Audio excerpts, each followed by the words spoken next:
ഒരു minute. Okay okay, അപ്പൊ welcome Indu. ഞാൻ റേഞ്ച് ഇഷ്യൂസ് ഉള്ളത് കൊണ്ടാണ് എന്റെ വീഡിയോ ഓൺ ആക്കാത്തത് കേട്ടോ.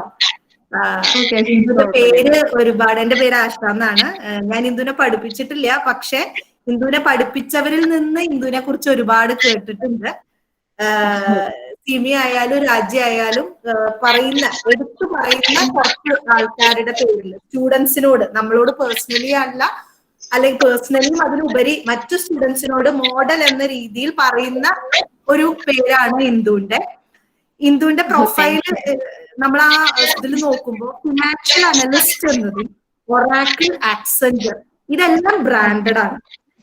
ലൈക് ഒറാക്കിൾ എല്ലാ ആൾക്കാരുടെയും ഒരു എന്താ പറയാ, എല്ലാവരും വർക്ക് ചെയ്യാൻ സ്വപ്നം കാണുന്ന രണ്ട് കമ്പനീസ് ആണ് ആക്സെഞ്ചർ ആൻഡ് ഒറാക്കിൾ എന്ന് പറയുന്നത്.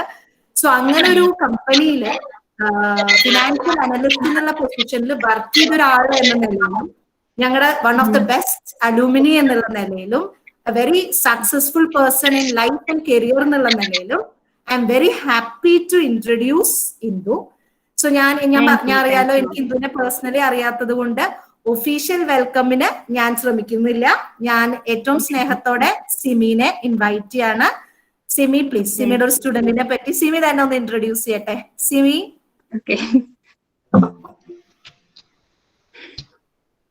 Good evening to all. Asha miss പറഞ്ഞ പോലെ ഞങ്ങളുടെ ഒരു ഓൾഡ് സ്റ്റുഡന്റ് ആണ് രാജി മിസ്സിന്റെയും ഷഹിദ മിസ്സിന്റെയും എന്റെയും. അഭിമാനപൂർവ്വം തന്നെ പറയാം ഞങ്ങളുടെ ഒരു ഓൾഡ് സ്റ്റുഡന്റിനെ കുറിച്ച്. നമുക്ക് കഴിഞ്ഞ ദിവസങ്ങളിലൊക്കെ നമ്മൾ പറഞ്ഞ പോലെ ഒരു സ്റ്റുഡന്റിനെ കുറിച്ച് വളരെ പോസിറ്റീവായിട്ട് അല്ലെങ്കിൽ നല്ലൊരു പ്ലേസ്ഡ് ആയിട്ട് ആ കുട്ടീനെ കുറിച്ച് പറയുമ്പോൾ അതിനും ഉപരി വേറൊരു സന്തോഷം ഞങ്ങൾ ആസ് എ ടീച്ചർ ഞങ്ങൾക്ക് കിട്ടാനില്ല. ഇന്ദുവിനെ കുറിച്ച് പറയുകയാണെങ്കിൽ നിങ്ങൾ സ്ലൈഡിൽ കണ്ട പോലെ 2011-14 ബാച്ച് ആണ് ഇന്ദുവിന്റെ ബാച്ച് വന്നിരിക്കുന്നത്. ഇത് 2011 എന്ന് പറയുമ്പോൾ ഞങ്ങൾ ജോയിൻ ചെയ്ത വർഷം, അതായത് ഞങ്ങൾ ഫുൾ സ്വിംഗിൽ പഠിപ്പിച്ചിട്ടുള്ള ഫസ്റ്റ് ബാച്ച് ആണ്. ഫസ്റ്റ് ഇയർ തൊട്ട് 6th സെം വരെ ഞങ്ങൾ പഠിപ്പിച്ചിട്ടുള്ള ഒരു ബാച്ചിലെ പാസ് ഔട്ട് ആയ ഒരു സ്റ്റുഡന്റ് ആണ് ഇന്ദു എന്ന് പറയുന്നത്. ഇന്ദുവിനെ കുറിച്ച് പറയുകയാണെങ്കിൽ ആള് +2 വരുമ്പോ തന്നെ ഒരു അവാർഡ് വിന്നർ ആയിട്ടാണ് നമ്മുടെ കോളേജിലേക്ക് വന്നിരുന്നത്. +2 ലെവലില് ഇന്ദു പഴഞ്ഞി VHSCയിലാണ് പഠിച്ചിരുന്നത്. അവിടെ നിന്ന് ബെസ്റ്റ് സ്റ്റുഡന്റ്, നാഷണൽ ലെവലിലെ ബെസ്റ്റ് സ്റ്റുഡന്റ് അവാർഡ് വാങ്ങിയിട്ടാണ് ഇന്ദു നമ്മുടെ കോളേജിലെ BBAക്ക് അഡ്മിഷൻ എടുത്തത്. എനിക്ക് തോന്നുന്നു ഇന്ദുവിന് BBA തന്നെ വേണം എന്ന് വിചാരിച്ച് അവിടെ തന്നെ അപ്ലൈ ചെയ്ത് അവിടെ തന്നെ വീട് നിയർ ബൈ നമ്മുടെ കോളേജിലേക്ക് വരുന്നതിന് വളരെ അടുത്തായിരുന്നു ഇന്ദുവിന്റെ വീട്. എന്നാലും BBA തന്നെ പഠിക്കണം എന്നൊരു ഇവരുടെ നിശ്ചയത്തോടു കൂടി തന്നെയാണ് BBA കോഴ്സ് സെലക്ട് ചെയ്തിരുന്നത് എന്നാണ് എൻ്റെ ഒരു ഓർമ്മയിൽ നിന്ന് എനിക്ക് തോന്നുന്നത്. അത് കഴിഞ്ഞ് നമ്മുടെ കോളേജിൽ നിന്ന് ടോപ്പ് സ്കോറർ ആയിട്ട് പാസ് ഔട്ട് ആയി. അത് കഴിഞ്ഞ് MBA in finance and HRM RVS institute of science and management കോയമ്പത്തൂരിൽ നിന്നാണ് MBA എടുത്തത്. അത് കഴിഞ്ഞ് ആശമിസ് ഇപ്പൊ പറഞ്ഞ പോലെ 2 ബ്രാൻഡഡ് കമ്പനികളിലെ ഒറാക്കിളിലും ആക്സെഞ്ചറിലും, ഒറാക്കിളിലെ അറൌണ്ട് 2.5 years വർക്ക് ചെയ്തിട്ടുണ്ട്. അതുപോലെ ആക്സെഞ്ചറിൽ 1.5 years വർക്ക് ചെയ്തിട്ടുണ്ട് ആസ് എ ഫിനാൻഷ്യൽ അനലിസ്റ്റ്. അത് അപ്പൊ അറൌണ്ട് ഒരു 4 yearsന്റെ എക്സ്പീരിയൻസ് ഉള്ള ഒരു റിസോഴ്സ് പേഴ്സണെയാണ് നമുക്ക് ഇന്ന് ടോക്കിനായിട്ട് ലഭിച്ചിരിക്കുന്നത്. ഇപ്പൊ കറന്റ്ലി ഇന്ദു വർക്ക് ചെയ്യുന്നില്ല, ഹസ്ബൻഡിന്റെ കൂടെ അയർലൻഡിലാണ്. അവിടെ ജോബിന് ട്രൈ ചെയ്യുന്നുണ്ടാവും. ഇപ്പോഴത്തെ ഒരു കണ്ടീഷനിൽ കിട്ടാനുള്ള ബുദ്ധിമുട്ടൊക്കെ ആവുമെന്ന് ഞാൻ പ്രതീക്ഷിക്കുന്നു. എന്നാലും പ്രീവിയസ് ആയിട്ട് ഒരു 4 yearsന്റെ എക്സ്പീരിയൻസിൽ നിന്ന് ഇന്ദുവിന് നമുക്ക് വളരെയധികം കാര്യങ്ങൾ ഷെയർ ചെയ്യാനുണ്ടാവും. ഇങ്ങനൊരു പ്രോഗ്രാം അറേഞ്ച് ചെയ്ത് ഇന്ദുവിനോട് വിളിച്ചപ്പോൾ വളരെ പോസിറ്റീവ് ആയിട്ടാണ് ഇന്ദു റെസ്പോണ്ട് ചെയ്തത്. പ്രസന്റേഷൻ ഉണ്ടാക്കാൻ പറഞ്ഞപ്പോഴായാലും ഇങ്ങനെ ക്ലാസ് ഇപ്പോൾ ടൈം ഷെഡ്യൂള് ടൈമിംഗ് ഒക്കെ അറേഞ്ച് ചെയ്യാനായിട്ടൊക്കെ പറഞ്ഞപ്പോഴും വളരെ പോസിറ്റീവ് ആയിട്ട് അതൊരു നമ്മുടെ സ്റ്റുഡൻസിന് ഒരു മോട്ടിവേഷൻ കൊടുക്കുന്ന രീതിയിൽ ഇന്ദു കഴിഞ്ഞ 2-3 വർഷം മുമ്പ് നമ്മുടെ കോളേജിൽ വന്നപ്പോഴും അവിടെ വന്നിട്ട് ഡയറക്റ്റ് ആയിട്ട് കുട്ടികൾക്കും സം സോർട്ട് ഓഫ് മോട്ടിവേഷൻ ഒരു ടോക്ക് ഒരു 10-15 മിനിറ്റിന്റെ ടോക്ക് നൽകിയിരുന്നു. അപ്പൊ വളരെ സന്തോഷപൂർവ്വം ഞാൻ ഈ പ്രോഗ്രാമിലേക്ക് നമ്മുടെ കോളേജിന്റെയും ഡിപ്പാർട്ട്മെന്റിന്റെയും രാജി മിസ്സിന്റെയും ഷെയ്ദ മിസ്സിന്റെയും ആശ മിസ്സിന്റെയും എന്റെ സ്വന്തം താല്പര്യം വെച്ച് ഞാൻ ഇന്ദുവിനെ പ്രോഗ്രാമിലേക്ക് സ്വാഗതം ക്ഷണിച്ചുകൊള്ളുന്നു. അതുപോലെ ബാക്കി എല്ലാ സ്റ്റുഡൻസും വളരെ 46 സ്റ്റുഡൻസ് ആയിട്ടുണ്ട്. അപ്പൊ ഓൾമോസ്റ്റ് എല്ലാവരും ജോയിൻ ചെയ്തു എന്ന് വിചാരിക്കുന്നു. 2-3 പേരുണ്ടാവുള്ളൂ. അവരെല്ലാവരെയും ഈ പ്രോഗ്രാമിലേക്ക് സ്വാഗതം ചെയ്തുകൊള്ളുന്നു. ഇന്ദു, start ചെയ്യാം. Okay. Thanks a lot. Hello everyone.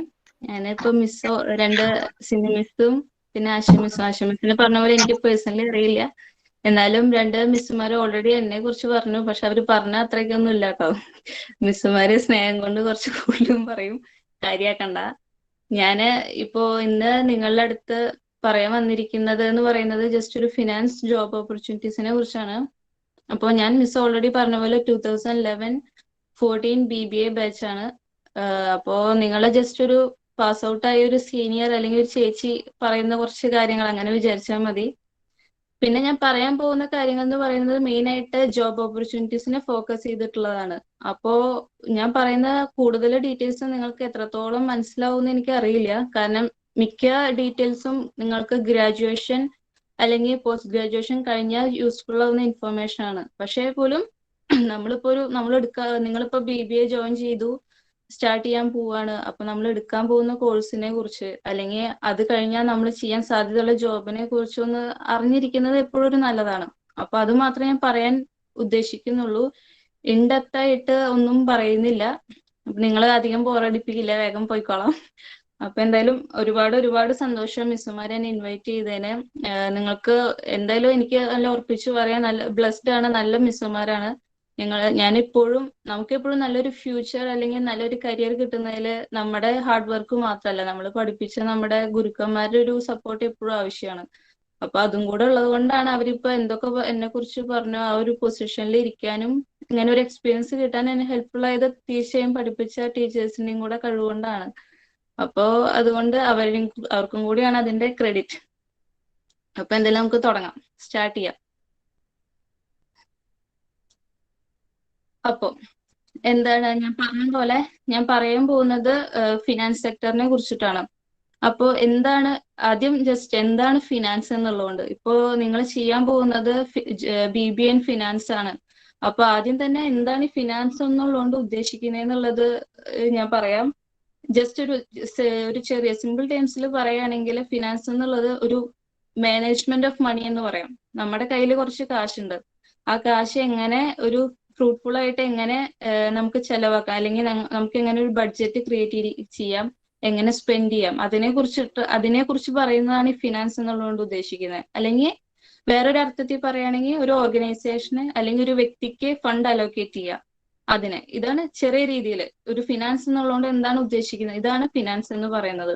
അപ്പോ നമ്മളിപ്പോ ഒരു BBA ഫിനാൻസ് എടുത്തു അല്ലെങ്കിൽ ഒരു MBA ഫിനാൻസ് എടുത്തു, അത് കഴിഞ്ഞ് ഇനി എന്താണ് നമ്മൾ ചെയ്യുക, എത്രത്തോളം നമുക്ക് സ്കോപ്പ് ഉണ്ട്, ഇപ്പോഴത്തെ ജോബ് മാർക്കറ്റിനെ കുറിച്ച് നിങ്ങൾക്ക് എത്രത്തോളം അറിയുന്നത് അറിയില്ല, എന്നാലും ഞാൻ പറയാം വളരെ ഹൈ ലെവൽ ഓഫ് കോമ്പറ്റീഷൻ ഉള്ള ഒരു ഫീൽഡാണ് കാരണം അത്രത്തോളം സ്റ്റുഡൻസ് പഠിച്ചിറങ്ങുന്നുണ്ട്, അത്രത്തോളം കോളേജസ് ഇപ്പോൾ ഉണ്ട്. അപ്പോ ഇത്രയ്ക്കധികം സ്റ്റുഡൻസ് പാസ് ഔട്ട് ആവുന്നുണ്ട് ഓരോ വർഷവും. അപ്പൊ അങ്ങനെയുള്ളൊരു സിറ്റുവേഷനിൽ നമുക്ക് എത്രത്തോളം ഓപ്പർച്യൂണിറ്റി ഉണ്ട്, നമുക്ക് ഇപ്പൊ ചുരുക്കി പറയുകയാണെങ്കിൽ ഇതുകൊണ്ട് വല്ല ഉപകാരം ഉണ്ടോ, അങ്ങനെയുള്ളൊരു തോട്ട് നമുക്ക് സ്വാഭാവികമായിട്ടുണ്ടാവും. അപ്പൊ അതിനെ കുറിച്ചിട്ടാണ് ഞാൻ പറയാൻ പോകുന്നത്.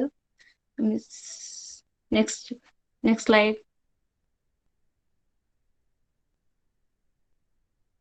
അപ്പൊ ഇതാണ് ഞാൻ ജസ്റ്റ് ഇപ്പൊ പറഞ്ഞത്, എന്താണ് ഫിനാൻസ് എന്നുള്ളതുകൊണ്ട് ഉദ്ദേശിക്കുന്നതെന്ന്. അപ്പൊ അതില് ഞാൻ പിന്നെ അല്ല കുഴപ്പമില്ല. ഓക്കെ, അപ്പൊ ഇതില് ഞാൻ നോട്ട് ചെയ്തിട്ടുണ്ട്, ഞാൻ മുഴുവനായിട്ട് വായിക്കുന്നില്ല കേട്ടോ, ഓരോ സ്ലൈഡും ഭയങ്കര ബോറിംഗ് ആയിരിക്കും.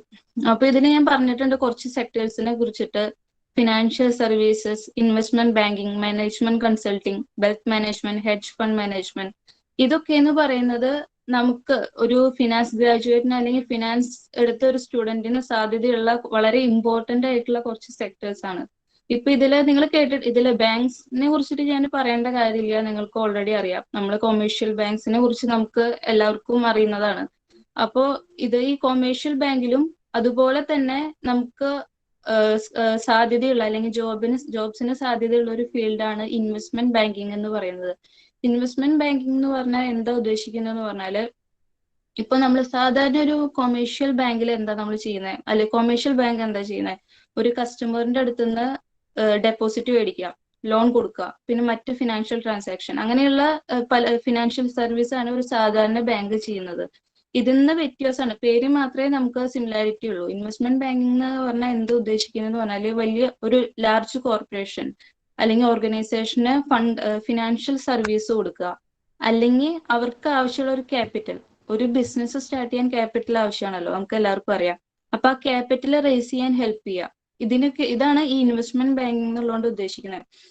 ഞാനൊരു കാര്യം പറയട്ടെ, നമ്മളിപ്പോ ഒരു ഫിനാൻസ് ഒരു സ്റ്റുഡന്റിനെ സംബന്ധിച്ചിടത്തോളം വളരെയധികം ഗ്രോത്ത് അല്ലെങ്കിൽ ഒരു ജോബ് സാധ്യതയുള്ള ഒരു ഫീൽഡാണ് ഈ ഇൻവെസ്റ്റ്മെന്റ് ബാങ്കിങ് എന്നുള്ളത്. പക്ഷെ എന്താ ഒരു പ്രശ്നം എന്ന് പറഞ്ഞാൽ കോമ്പറ്റീഷൻ വളരെ വളരെ വളരെ ഹൈ ആണ്. അപ്പോ അതിന് വേണ്ടിയിട്ട് നമുക്ക് എന്താ ചെയ്യാൻ പറ്റുമെന്ന് പറയാം, മാക്സിമം ഇപ്പൊ ഞാൻ എന്തെങ്കിലും പറഞ്ഞാലും നിങ്ങൾക്ക് മനസ്സിലാവുമെന്ന് അറിയില്ല. ഇപ്പൊ ഒരു ഗ്രാജുവേഷൻ കഴിഞ്ഞാലും അല്ലെങ്കിൽ ഒരു MBA കഴിഞ്ഞാലും ആ ഫീൽഡിനെ കുറിച്ച് സ്റ്റഡി ചെയ്യുന്നത് എപ്പോഴും നല്ലതായിരിക്കും. അതുപോലെ തന്നെ മാനേജ്മെന്റ് കൺസൾട്ടിങ് പറഞ്ഞ പോലെ തന്നെ ഒരു സ്ഥാപനം, ഇപ്പൊ ഒരു ചെറിയൊരു ബിസിനസ് സ്ഥാപനം എടുക്കുക. അതിനിപ്പോ ഞാനൊരു ബിസിനസ് റൺ ചെയ്യാണ്.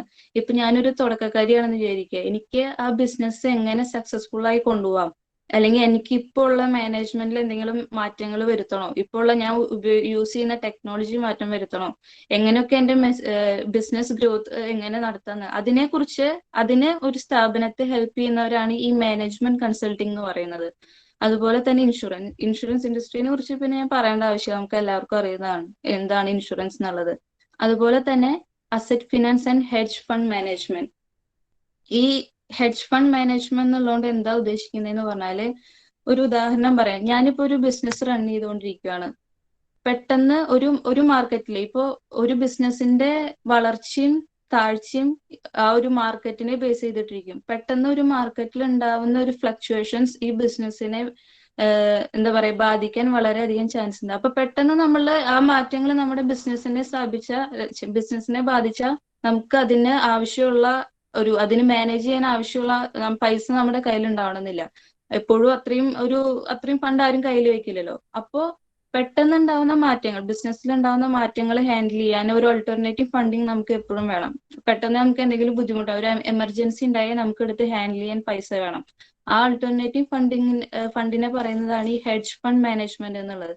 ഞാൻ ഇതൊക്കെ നിങ്ങൾക്ക് എത്ര മനസ്സിലായെന്ന് അറിയില്ല കേട്ടോ. പക്ഷെ ഇതൊക്കെ എന്തിനാ പറഞ്ഞതെന്ന് പറഞ്ഞാല്, ഈ ഫിനാൻസ് എന്നുള്ളതുകൊണ്ട് ജസ്റ്റ് നമ്മളെ സംബന്ധിച്ചോളം ഇപ്പൊ എന്താ വിചാരിക്കുക, നിങ്ങളിപ്പോ ഒരു BBA എടുത്തു, ഓക്കെ, ഡിഗ്രി കഴിഞ്ഞു, ഇനി എനിക്ക് എന്താണ് നോർമലായിട്ട് ഫിനാൻസ് എന്നുള്ള ഉദ്ദേശിക്കുമ്പോൾ എല്ലാവരും ആദ്യം ചിന്തിക്കുന്ന ഒരു സാധാരണ ഒരു കമ്പനി അല്ലെങ്കിൽ ഒരു ബാങ്ക് അല്ലെങ്കിൽ ഒരു ടീച്ചിങ്ങിക്ക് പോവാം. അപ്പൊ അതൊന്നും അല്ല, അതൊക്കെ വളരെ ഒരു 1-2 ഒരു സാധ്യതകൾ മാത്രമാണ്. സത്യം പറഞ്ഞാൽ നമ്മള് ഫിനാൻസ് എടുത്ത നമ്മളെ പോലുള്ള സ്റ്റുഡൻസിന് ഒരുപാട് ഓപ്പർച്യൂണിറ്റീസ് ഉണ്ട്. സത്യം പറയുകയാണെങ്കിൽ എല്ലാ ഇൻഡസ്ട്രിയിലും നമ്മുടെ ആവശ്യമുണ്ട്, ഓൾമോസ്റ്റ് എല്ലാ ഇൻഡസ്ട്രിയിലും. അപ്പോൾ അതില് വളരെ ഇമ്പോർട്ടന്റ് ആയിട്ടുള്ള കുറച്ച് സെക്ടേഴ്സിനെ കുറിച്ചിട്ടാണ് ഞാൻ ഇപ്പൊ പറഞ്ഞത്. എവിടെ ഫിനാൻസ് എന്ന് പറയുന്നത് ഒരു ബിസിനസിന്റെ ബാക്ക് ബോൺ ആണ്. കാരണം നമുക്കറിയാം പൈസ ഇല്ലാണ്ട് ഒരു സ്ഥാപനവും റൺ ചെയ്യില്ല. അപ്പൊ പൈസ അല്ലെങ്കിൽ ഫിനാൻസ് മണി മാനേജ്മെന്റ് എവിടെയൊക്കെ നടക്കുന്നുണ്ടോ അവിടെയൊക്കെ നമ്മുടെ ആവശ്യമുണ്ട്. Next slide miss. നിങ്ങളിപ്പോ ഈ ഇത് കേൾക്കുന്നവരില് BBA ഇഷ്ടപ്പെട്ടെടുത്ത എത്ര പേരുണ്ട് എന്ന് എനിക്കറിയില്ല. ചിലപ്പോ BBA എടുക്കണം എന്ന് ആഗ്രഹിച്ചെടുക്കുന്നവരുണ്ടായിരിക്കാം, അല്ലെങ്കിൽ ചിലപ്പോൾ വേറെ നിങ്ങൾ വിചാരിക്കാത്ത ഡിഗ്രി കോഴ്സ് കിട്ടാതെ വന്നവരുണ്ടായിരിക്കും, അല്ലെങ്കിൽ എന്തെങ്കിലും ഒരു ഗ്രാജുവേഷൻ ചെയ്യണമല്ലോ എന്ന് വിചാരിച്ചു വന്നവരുണ്ടായിരിക്കും. അങ്ങനെ പല ഐഡിയ ഉണ്ടായിരിക്കും. അത് കുഴപ്പമില്ല. നമ്മളിപ്പോ ഒരു ഡിഗ്രി തുടങ്ങുമ്പോഴേക്കും ഇന്ന ഫീൽഡിൽ പോകണം, ഇന്ന ജോബ് ചെയ്യണം, അതൊന്നും എല്ലാവരും പ്ലാൻ ചെയ്തിട്ടൊന്നും ഉണ്ടാവില്ല. അതിന് ഇഷ്ടം പോലെ നിങ്ങൾക്ക് ടൈമും ഉണ്ട്. പക്ഷെ ഇതിലിപ്പോ ഞാൻ ആദ്യം പറഞ്ഞിരിക്കുന്ന പോയിന്റിൽ എന്താന്ന് പറഞ്ഞാൽ, ചിലർക്ക് ഈ ഒരു കോർപ്പറേറ്റ് ജോബ് അല്ലെങ്കിൽ കമ്പ്യൂട്ടറിന്റെ മുന്നിൽ ഇരിക്കുന്ന ഡെയിലി അങ്ങനെയുള്ള ജോബ്, അതിനേക്കാൾ ഉപരി ഒരു സോഷ്യൽ സർവീസസ് ഇൻട്രസ്റ്റ് ഉള്ളവരുണ്ടായിരിക്കാം. പലതരം താല്പര്യങ്ങളാണല്ലോ ഓരോ വ്യക്തിക്കും. ചിലർക്ക് ടീച്ചിങ്ങിനോട് ഇഷ്ടമുള്ളവരുണ്ടായിരിക്കാം, ചിലർക്ക് സർവീസ് ഇൻഡസ്ട്രി സോഷ്യൽ സർവീസ് ചെയ്യണമെന്ന് ആഗ്രഹമുള്ളവരുണ്ടായിരിക്കാം. അപ്പോ നമ്മളിപ്പോ വിചാരിക്കും BBA BCom ഒക്കെ എടുത്താൽ നമുക്ക് ആ ഒരു ഫീൽഡിലേക്ക് പോകാൻ ബുദ്ധിമുട്ടായിരിക്കുമോ. അപ്പൊ അത് ശരിക്കും പറഞ്ഞാൽ തെറ്റിദ്ധാരണയാണ്. ഇപ്പോ ഈ NGO, non government organisation, non profit organisation, അവിടെയൊക്കെ നമ്മുടെ ആവശ്യമുണ്ട്. ആ സ്ഥാപനങ്ങളൊന്നും പ്രോഫിറ്റിന് വേണ്ടിയിട്ടല്ല വർക്ക് ചെയ്യുന്നത്, പക്ഷേ പോലും അവർക്ക് ഫിനാൻസ് ആവശ്യമാണ്. ഫിനാൻസ് എവിടെയുണ്ടോ അവിടെയൊക്കെ നമ്മളെ പോലുള്ള ഫിനാൻസ് സ്റ്റുഡൻസിനും ഓപ്പർച്യൂണിറ്റീസ് ഉണ്ട്. അപ്പോൾ നിങ്ങൾ അങ്ങനെയുള്ള ഇൻട്രസ്റ്റ് ഉള്ളവരുണ്ടായിരിക്കാം ചിലരെങ്കിലും, ഞാൻ അവരെ ഉദ്ദേശിച്ചാണ് പറയുന്നത്. അപ്പൊ നിങ്ങൾക്ക് BBA എടുത്തുകൊണ്ട് ഇനി അങ്ങോട്ട് ആ ഫീൽഡിലേക്ക് തിരിഞ്ഞു പോകാൻ പറ്റില്ലല്ലോ എന്നുള്ളൊരു തോട്ട് വേണ്ട. അവിടെയും നമുക്ക് NGO, നോൺ പ്രോഫിറ്റ് ഓർഗനൈസേഷനിലും നമുക്ക് വർക്ക് ചെയ്യാം. അതുപോലെ തന്നെ ഞാൻ ഫസ്റ്റ് പോയിന്റിൽ പറഞ്ഞിരിക്കുന്നത്, ഈ ഫിനാൻസ് ഫീൽഡ് എന്ന് പറയുന്നത് നിങ്ങൾ കേട്ടിട്ടുണ്ടോ ഈ ബിസിനസ് സൈക്കിളിനെ കുറിച്ച് കേട്ടിട്ടുണ്ടോ എന്ന് അറിയില്ല. ട്രേഡ് സൈക്കിൾ, ബിസിനസ് സൈക്കിൾ, അതായത് നമ്മുടെ ഇക്കണോമിക് സൈക്കിൾസ് എന്ന് പറയാം. അത് മാറിക്കൊണ്ടേയിരിക്കും. അതിൽ കുറച്ചെങ്കിലും ഇപ്പോ ഇടയ്ക്കെങ്കിലും കേട്ടിട്ടുണ്ടാവില്ല നിങ്ങൾ, ഇപ്പോ സാമ്പത്തിക മാന്ദ്യം വന്നുകൊണ്ടിരിക്കുകയാണ്, അല്ലെങ്കിൽ ഇപ്പോ ഈ സാമ്പത്തിക വ്യവസ്ഥ കുതിച്ചു വരുന്ന സ്ഥിതിയാണെന്നൊക്കെ ഈ പേപ്പറിലും അങ്ങനെ ന്യൂസിലൊക്കെ കേൾക്കാം. അപ്പോ ഈ നമ്മുടെ ഒരു രാജ്യത്തിന്റെ സാമ്പത്തിക വ്യവസ്ഥയിലുള്ള മാറ്റങ്ങൾ, അത് റിസഷൻ ആയിരിക്കോട്ടെ, ഇതായിക്കോട്ടെ, പീക്ക് സ്റ്റേജ് ആയിക്കോട്ടെ, എന്തായിക്കോട്ടെ, ഇതെല്ലാം തന്നെ നമ്മുടെ ജോബ്സിനെ ഒരുപാട് എന്താ പറയാ ബാധിക്കും. ഇപ്പോ അതാണ് ഫസ്റ്റ് പോയിന്റിൽ ഞാൻ പറഞ്ഞിരിക്കുന്നത്. ഒരു രാജ്യത്തിന്റെ സാമ്പത്തിക വ്യവസ്ഥ ഏറ്റവും കൂടുതൽ ബാധിക്കുന്ന ഒരു മേഖലയാണ് നമ്മുടെ ഫിനാൻസ് ഫീൽഡ് എന്ന് പറയുന്നത്. അപ്പൊ അതുകൊണ്ട് തന്നെ നമ്മളൊരു കോഴ്സ് എടുക്കുന്നതിന് മുന്നേ, അല്ലെങ്കിൽ നമ്മളൊരു ഫീൽഡ് തിരഞ്ഞെടുക്കുന്നതിന് മുന്നേ ഇത് ഉള്ളിൽ വെച്ചിട്ട് വേണം നമ്മുടെ പാത്ത് തിരഞ്ഞെടുക്കാൻ. അതുപോലെ തന്നെ ഇപ്പോ നിങ്ങൾ സ്റ്റാർട്ട് ചെയ്യാൻ പോകുന്നത് BBA ആണ്. BBA കഴിഞ്ഞിട്ട് ചിലപ്പോ ഹയർ സ്റ്റഡീസിന് പോകാൻ താല്പര്യമുള്ളവരുണ്ടായിരിക്കാം, അല്ലെങ്കിൽ എന്താ പറയാ ഇതോടുകൂടി ഓക്കെ ഇനി വേണ്ട പഠിപ്പ് മതി, ഇനി ജോബിന് ട്രൈ ചെയ്യുന്നവരുണ്ടായിരിക്കാം, ബിസിനസ് സ്റ്റാർട്ട് ചെയ്യാൻ ആഗ്രഹിക്കുന്നവരുണ്ടായിരിക്കാം, അങ്ങനെ പലതരം ഇൻട്രസ്റ്റ് ഉള്ളവരുണ്ടായിരിക്കാം. ഇതെല്ലാം നമുക്കുള്ള ഓപ്പർച്യൂണിറ്റീസ് തന്നെയാണ്. BBA, MBA, മിക്കതും BBA ഇൻ ഫിനാൻസ് എന്ന് BBA സ്പെഷ്യലൈസേഷൻ ചെയ്യാനുള്ളത് കുറച്ച് കുറവാണ് കമ്പയർ ചെയ്യുമ്പോൾ. ഇപ്പം പ്രത്യേകിച്ച് നമ്മുടെ നാട്ടിൽ പറയുകയാണെങ്കിൽ ഒട്ടുമിക്ക എല്ലാ കോളേജസും എനിക്ക് തോന്നുന്നു വളരെ കുറവ് സ്പെഷ്യലൈസേഷൻ കൊടുക്കണം. മെയിൻ ആയിട്ട് ഫിനാൻസ്, HR, മാർക്കറ്റിംഗ് എന്റെ അറിവിലില്ല ഡിഗ്രി ലെവലിൽ, എനിക്കറിയില്ല അതിനെ കുറിച്ച് കൂടുതൽ. പിന്നെ നമുക്ക് സ്പെഷ്യലൈസേഷൻ ചെയ്യാൻ നമുക്കൊരു സാധ്യത കിട്ടുന്നതാണ് BBA കഴിഞ്ഞ് MBA ചെയ്യല്. MBAയില് ഇപ്പൊ ഞാനൊക്കെ പഠിച്ചിരുന്ന സമയത്ത് നമ്മളൊന്നും അതിനെ കുറിച്ച് അധികം റിസർച്ച് ഒന്നും ചെയ്തിട്ടുണ്ടായിരുന്നില്ല. ഓക്കെ, BBA കഴിഞ്ഞു, എന്നെ സംബന്ധിച്ചിടത്തോളം എനിക്ക് ഓൾറെഡി BBA ചെയ്യണം, അത് കഴിഞ്ഞാൽ MBA ചെയ്യണം, ആ ഒരു ആഗ്രഹമായിരുന്നു. അപ്പൊ BBA കഴിഞ്ഞു, പിന്നെ സ്വാഭാവികമായിട്ടും MBAയിൽ എന്ത് ചെയ്യണം എന്നുള്ളടത്തപ്പോ നോർമലായിട്ട് എല്ലാവരും എടുക്കുന്നതാണ് ഈ ഫിനാൻസ്, മാർക്കറ്റിംഗ്, HR എന്ന് പറയുന്നത്. അപ്പൊ ഓക്കെ, ഞാനും ഫിനാൻസ് ആൻഡ് HR ആണ് എടുത്തത്. അതിന് സത്യം പറഞ്ഞാൽ അതിൽ കൂടുതൽ ഒരുപാട് സ്പെഷ്യലൈസേഷൻ അല്ലെങ്കിൽ സ്ട്രീംസ് MBAയിൽ ഉണ്ട്. അതിനെ കുറിച്ച് അറിവ് എനിക്കല്ല, പൊതുവെ നമ്മുടെ ആ ടൈമിൽ പഠിച്ചിറങ്ങിയ ആൾക്കാർക്ക് ഉണ്ടായിരുന്നില്ല. പറഞ്ഞു തരാനും അങ്ങനെ നമ്മൾ അഡ്വൈസ് ചെയ്യാൻ ആരും ഉണ്ടായിരുന്നില്ല. അപ്പോ നിങ്ങളുടെ അടുത്ത് എനിക്കൊരു കാര്യം പറയാനുള്ളത്, ഇപ്പോ ഇനി ഈ BBA കഴിഞ്ഞ് MBA ചെയ്യാൻ താല്പര്യമുള്ളവരോടാണ് പറയുന്നത്. അപ്പോ ഇന്ത്യയിൽ തന്നെ ഒരു 100-150 സ്ട്രീംസ് അല്ലെങ്കിൽ സ്പെഷ്യലൈസേഷൻ ഉണ്ട് എന്നാണ് പറയാം. അത് ഒരുപാട് മിക്ക കോളേജസും ഇപ്പൊ ഈ ഫിനാൻസ്, HR, മാർക്കറ്റിംഗ് എന്നൊക്കെ പറയുന്നത് വളരെ കോമൺ ആണ്. ഇപ്പൊ ഒരു എഞ്ചിനീയറിംഗ് സ്റ്റുഡൻസ് പറഞ്ഞു കേട്ടിട്ടില്ലേ, അവര് കോമൺ ആയിട്ട് എല്ലാവരും എടുക്കുന്നതാണ് ഈ സിവിൽ, ഇലക്ട്രോണിക്സ് എന്നൊക്കെ പറഞ്ഞത്. അതുപോലെ തന്നെ നമ്മൾ സാധാരണ MBA എല്ലാവരും എടുക്കുന്ന കോമൺ ആയിട്ടുള്ള കാര്യങ്ങളാണ് ഫിനാൻസ്, മാർക്കറ്റിംഗ്, HR എന്ന് പറയുന്നത്. പക്ഷെ അതൊക്കെ വളരെ കോമൺ, അതിൽ ഇൻട്രസ്റ്റ് ഉള്ളവർക്ക് അതിലെടുക്കാം. പിന്നെ അല്ലാതെ ഇപ്പോ ഞാൻ നേരത്തെ പറഞ്ഞ പോലെ നമുക്ക് ഓൾമോസ്റ്റ് എല്ലാ ഇൻഡസ്ട്രിയിലും ജോബ് ഓപ്പർച്യൂണിറ്റി ഉണ്ട്. ഇപ്പോ ഒരു എക്സാമ്പിൾ പറയുകയാണെങ്കിൽ ഒരാൾക്ക് ഹോസ്പിറ്റലിൽ വർക്ക് ചെയ്യാൻ താല്പര്യമുണ്ട്, അല്ലെങ്കിൽ ഒരു ടൂറിസം മേഖലയിൽ വർക്ക് ചെയ്യാൻ താല്പര്യമുള്ളവരുണ്ടായിരിക്കാം, അത് അല്ലെങ്കിൽ ഒരു ഏവിയേഷൻ അല്ലെങ്കിൽ എയർപോർട്ടിൽ വർക്ക് ചെയ്യാൻ. ഈ ഏത് മേഖലയിലാണോ നമുക്ക് ഇൻട്രസ്റ്റ്, അല്ലെങ്കിൽ ഏത് ഫീൽഡിലേക്ക് കിടക്കാനാണോ നമുക്ക് താല്പര്യം, അതിനനുസരിച്ചിട്ട് വേണം നമ്മുടെ സ്ട്രീം എടുക്കാൻ. ഇപ്പോ നമുക്ക് വർക്ക് ചെയ്യാൻ താല്പര്യമുള്ള ഓരോ ഇൻഡസ്ട്രിക്ക് അനുസരിച്ചുള്ള സ്ട്രീംസും ഇപ്പൊ MBAയിൽ അവൈലബിൾ ആണ്. MBA ഏവിയേഷൻ ഉണ്ട്, ടൂറിസം ഉണ്ട്, ഹോസ്പിറ്റാലിറ്റി, ഹോസ്പിറ്റൽ മാനേജ്മെന്റ്, എന്തിനു പറയണം MBA അഗ്രികൾച്ചർ മാനേജ്മെന്റ് വരെ ഉണ്ട്. ഇപ്പോ അഗ്രികൾച്ചറിനെ കേൾക്കുമ്പോൾ നിങ്ങൾ എന്താ തോന്നുന്നത് അറിയില്ല, പക്ഷെ വളരെയധികം സ്കോപ്പ് ഉള്ള ഒരു ഫീൽഡാണ്. നമ്മൾ ആദ്യം വിചാരിച്ചിരുന്ന അഗ്രികൾച്ചറിലൊക്കെ MBA ചെയ്ത് എന്താ ജോലി കിട്ടുമോ എന്നുള്ളത്, പക്ഷെ അത് വെറും തെറ്റിദ്ധാരണയാണ്. അഗ്രികൾച്ചർ എന്ന് പറയുന്നത് വളരെയധികം കരിയർ ഗ്രോത്ത് ചാൻസ് ഉള്ള ഒരു ഫീൽഡാണ്. അപ്പം ഞാനിതിപ്പോ എന്തിനാ പറഞ്ഞതെന്ന് പറഞ്ഞാല്, നമ്മുടെ ഇൻട്രസ്റ്റ് നമ്മൾ ആദ്യം അറിഞ്ഞിരിക്കുക. ഓക്കെ, വെറുതെ ഒരു ജോലി ചെയ്യുന്നതിൽ ഒരു കാര്യമില്ലല്ലോ. നമ്മുടെ ഇൻട്രസ്റ്റ്, അതുപോലെ തന്നെ ജോബ് മാർക്കറ്റ്, ഇത് രണ്ടും ഇമ്പോർട്ടന്റ് ആണ്. ഇത് രണ്ടും നോക്കിയിട്ട് വേണം നമ്മൾ കോഴ്സും നമ്മൾ വർക്ക് ചെയ്യാൻ നമുക്ക് സാധ്യതയുള്ള ഒരു ഫീൽഡ് നമ്മൾ തിരഞ്ഞെടുക്കാൻ വേണ്ടിയിട്ട്. മൂന്നാമത്തെ പോയിന്റ് അത് തന്നെയാണ് പറഞ്ഞിരിക്കുന്നത്. ഓൾമോസ്റ്റ് എല്ലാ ഇൻഡസ്ട്രിയിലും നമുക്ക് ഈ BBA ഫിനാൻസ് ഗ്രാജുവേറ്റ്സിന് അല്ലെങ്കിൽ പോസ്റ്റ് ഗ്രാജുവേറ്റ്സിന് ആവശ്യമുണ്ട്. അതുപോലെ തന്നെ ഇപ്പൊ ചിലവർക്ക് BCom എടുക്കാൻ ഇഷ്ടപ്പെട്ടിട്ട് അതിൽ പറ്റേണ്ട BBA അങ്ങനെ ഉള്ളവരുണ്ടായിരിക്കാം. ഈ ഡിഗ്രിക്ക് ജോയിൻ ചെയ്യുമ്പോൾ അങ്ങനെ പല പല അഡ്ജസ്റ്റ്മെന്റ് നടക്കുമല്ലോ. അപ്പോ അതുകൊണ്ട് ഇപ്പൊ നിങ്ങൾക്ക് BCom എടുക്കാൻ പറ്റിയില്ലല്ലോ എന്നുള്ള അങ്ങനെ വിഷമമൊന്നും അതിന്റെ ആവശ്യമില്ല. ശരിക്കും പറയുകയാണെങ്കിൽ BBA കഴിഞ്ഞാലും MCOM എടുക്കാം. ഇപ്പൊ എന്റെ ഫ്രണ്ട്സിൽ കുറച്ചുപേര് ഇപ്പോഴും MCOM ചെയ്യുന്നവരുണ്ട്. എന്റെ സീനിയേഴ്സ് കുറച്ചുപേര് BBA കംപ്ലീറ്റ് ചെയ്ത് MCOM ഇതിലേക്ക് പോയവരുണ്ട്. അപ്പോ നിങ്ങൾക്ക് കോമേഴ്സ് ഫീൽഡിലേക്കാണ് കിടക്കാൻ ആഗ്രഹം, അല്ലെങ്കിൽ MCOM ചെയ്യാനാണ് ആഗ്രഹമെങ്കിൽ അതും ഒരു പ്രശ്നവുമില്ല. BBA ചെയ്താലും MCOM കിടക്കാം. അപ്പോ ഈ BCom MCOM എടുത്ത കൂടുതൽ ഈ ബാങ്ക് ജോബ്സ് ഒരുപാട് നമുക്കറിയാം. ഇപ്പൊ ഞാൻ പറഞ്ഞിരിക്കുന്ന പോലെ IBPS, PO, specialist officer, analyst in banking, അങ്ങനെ ഒരുപാട് ജോബ് പ്രൊഫൈൽ ഉണ്ട് ഒരു ബാങ്ക് ഇൻഡസ്ട്രിയിൽ. അപ്പൊ അതിനുള്ള മിക്കതും ബാങ്കിൽ ജോലി ചെയ്യണമെങ്കിൽ, ജോലി കിട്ടണമെങ്കിൽ, എൻ്റെ ഒരു ഇതിൽ പറയുകയാണെങ്കിൽ മറ്റേ കോളേജിൽ വന്ന് റിക്രൂട്ട് ചെയ്യുന്നത് അപൂർവമാണ്. വളരെ ചുരുക്കം, അല്ലെങ്കിൽ ഹൈ ലെവൽ ഓഫ് ബാങ്ക്സ് മാത്രമാണ് ഇപ്പോൾ ഒരു കോളേജിൽ വന്ന് ഇന്റർവ്യൂ ചെയ്ത് സ്റ്റുഡൻസിന് എടുക്കുള്ളൂ. അതല്ലാതെ നിങ്ങളിപ്പോ ഒരു കൊമേഴ്ഷ്യൽ ബാങ്കിൽ വർക്ക് ചെയ്യാനാണ് നിങ്ങൾക്ക് ആഗ്രഹമെങ്കിൽ അതിനുള്ള ഏറ്റവും നല്ല ചോയ്സ് എന്ന് പറയുന്നത് എക്സാം എഴുതുക തന്നെയാണ്. ഇതുപോലെ കോമ്പറ്റീറ്റീവ് എക്സാംസ് ഒരുപാടുണ്ട്. അതിന് നിങ്ങൾക്ക് അങ്ങനെ ആ ഒരു ഫീൽഡിലേക്കാണ് കിടക്കാൻ നിങ്ങൾക്ക് ആഗ്രഹമെങ്കിൽ, നിങ്ങൾ ഓൾറെഡി മൈൻഡിൽ അത് ഉറപ്പിച്ചിട്ടുണ്ട് എനിക്ക് ബാങ്കിലാണ് വർക്ക് ചെയ്യാൻ ആഗ്രഹമെങ്കിൽ, അതിന് ഇപ്പോഴേ തയ്യാറെടുത്താൽ നിങ്ങൾക്ക് വളരെ ഈസി ആയിരിക്കും. അതങ്ങനെ എന്താ പറയാ, ബാലികേറാമലയൊന്നും അല്ല. ഇപ്പോഴേ പ്രിപ്പയർ ചെയ്താൽ കുറച്ചും കൂടെ എളുപ്പമായിരിക്കും. ഒരുപാട് നിരത്തി എഴുതുക എക്സാം. അത് ഞാൻ പറയുന്നതുകൊണ്ട് തമാശയായിട്ട് എടുക്കരുത്. ഒരു എക്സാം വെറുതെ വിടരുത്. നമുക്ക് ഒന്നില്ലെങ്കിൽ വേറെ ഒന്ന് എന്നുള്ളത് അങ്ങനെ ഒരു ഇത് മനസ്സിൽ എപ്പോഴും വെക്കണം. അതിന് ഇപ്പോഴേ പ്രിപ്പയർ ചെയ്തുകൊണ്ടിരിക്കുക. അങ്ങനെ ഒരു ആഗ്രഹമാണ് നിങ്ങൾക്ക് ഉള്ളതെങ്കിൽ.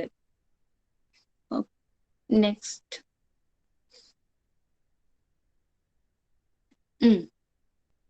ഇതിൽ പറയുന്നത് ഇപ്പോ ഞാൻ പറഞ്ഞ പോലെ ഒരു കോർപ്പറേറ്റിലാണ് വർക്ക് ചെയ്യാൻ. കോർപ്പറേറ്റ് എന്നുള്ളതുകൊണ്ട് ഉദ്ദേശിക്കുന്നത് ഒരു ലാർജ് ഓർഗനൈസേഷൻ അല്ലെങ്കിൽ ഒരു ഇൻസ്റ്റിറ്റ്യൂഷൻ എന്നൊക്കെ പറയാം. ഞാൻ ഒരു കോർപ്പറേറ്റിലെ എക്സ്പീരിയൻസ് ഉള്ള ആളാണ്. എനിക്ക് പേഴ്സണലി എക്സ്പീരിയൻസ് ഉള്ളത് കോർപ്പറേറ്റ് ലൈഫിലാണ്. അപ്പോൾ നിങ്ങൾക്കും അതുപോലെ ഇപ്പൊ നേരത്തെ അവര് പറഞ്ഞ പോലെ ഈ ഒറാക്കിൾ, എക്സെഞ്ചർ അതുപോലത്തെ കമ്പനീസ്, അല്ലെങ്കിൽ മറ്റ് ഒരുപാട് കമ്പനീസ് ഉണ്ട് കേട്ടോ, മറ്റ് മൾട്ടിനാഷണൽ കമ്പനീസ്, അങ്ങനെ ഒരു സെക്ടറിലാണ് നിങ്ങൾക്ക് വർക്ക് ചെയ്യാൻ ആഗ്രഹം. അതാണ് നിങ്ങളൊരു ഇതെങ്കിൽ അതിന് നല്ലത് ഇപ്പൊ BBA ചെയ്യുക, അതല്ലെങ്കിൽ MBA ചെയ്യുക. അതുപോലെ തന്നെ ലോ ഡിഗ്രീസ് എടുക്കുക. അപ്പൊ നിങ്ങൾ വിചാരിക്കും ഈ ലോ പഠിച്ചുകൊണ്ട് നമുക്ക് ഫിനാൻസിൽ എന്ത് ചെയ്യാനാണ്. ഇപ്പൊ ഞാനൊരു ഉദാഹരണം പറയട്ടെ. നമ്മള് വർക്ക് ചെയ്യുമ്പോൾ ഞാൻ ഒറാക്കിളിൽ വർക്ക് ചെയ്തിരുന്ന ടൈമില് ഞങ്ങൾക്കൊരു ടീം ഉണ്ടായിരുന്നു. ഞങ്ങൾ പ്രോസസ്സിലെ ഒരു ടീം. ആ ടീമിൽ മൊത്തം ഉണ്ടായിരുന്നത് ലോ എടുത്ത ആൾക്കാരാണ്, അതായത് LLB എടുത്ത ആൾക്കാരായിരുന്നു. അപ്പൊ ഞങ്ങൾ വിചാരിച്ചു ഈ ഫിനാൻസ് ചെയ്യുന്നവര്, ഈ ഫിനാൻസ് ഇൻഡസ്ട്രിയിൽ വന്നിട്ട് ഇവരെന്താ ചെയ്യാന്ന്. അപ്പോ ആ ടീമിൽ മൊത്തം ഉണ്ടായിരുന്നത് അഡ്വക്കേറ്റ് ആയിരുന്നു. കാരണം നമ്മുടെ ഇപ്പൊ ഒരു കസ്റ്റമറും ഒരു കമ്പനിയും തമ്മിലുള്ള ഒരു കമ്പനിയുടെ സ്റ്റാർട്ടിംഗ് എന്ന് പറയുന്നത് തന്നെ കസ്റ്റമറും കമ്പനിയും തമ്മിലൊരു എഗ്രിമെന്റിലാണ്. ആ എഗ്രിമെന്റ് കംപ്ലീറ്റ് ചെയ്യണമെങ്കിൽ ഈ ലോ പഠിച്ച ആൾക്കാർ വേണം. അപ്പോ ഇപ്പൊ BBA കഴിഞ്ഞ് LLB എടുക്കുക എന്ന് പറയുന്നത് കുറച്ച് ബുദ്ധിമുട്ടല്ല, അത് ഇച്ചിരി ലെങ്ത് ആയിരിക്കും. പിന്നെയും കുറെ വർഷം നമ്മള്, പക്ഷെ അങ്ങനെ ലോ ചെയ്യുന്ന ഒരു ഫ്രണ്ട് എനിക്ക് ഇപ്പോൾ ഉണ്ട് കേട്ടോ. നമ്മള് BBA ഒപ്പം പഠിച്ച് ഇപ്പൊ ലോ ചെയ്യുന്ന അങ്ങനെയുള്ളവരുണ്ട്. നമുക്ക് ഏതാണ് ഇൻട്രസ്റ്റ് അത് ചെയ്യാം. കുറച്ച് വർഷം കൂടുതൽ എടുക്കുന്നു മാത്രമേ ഉള്ളൂ.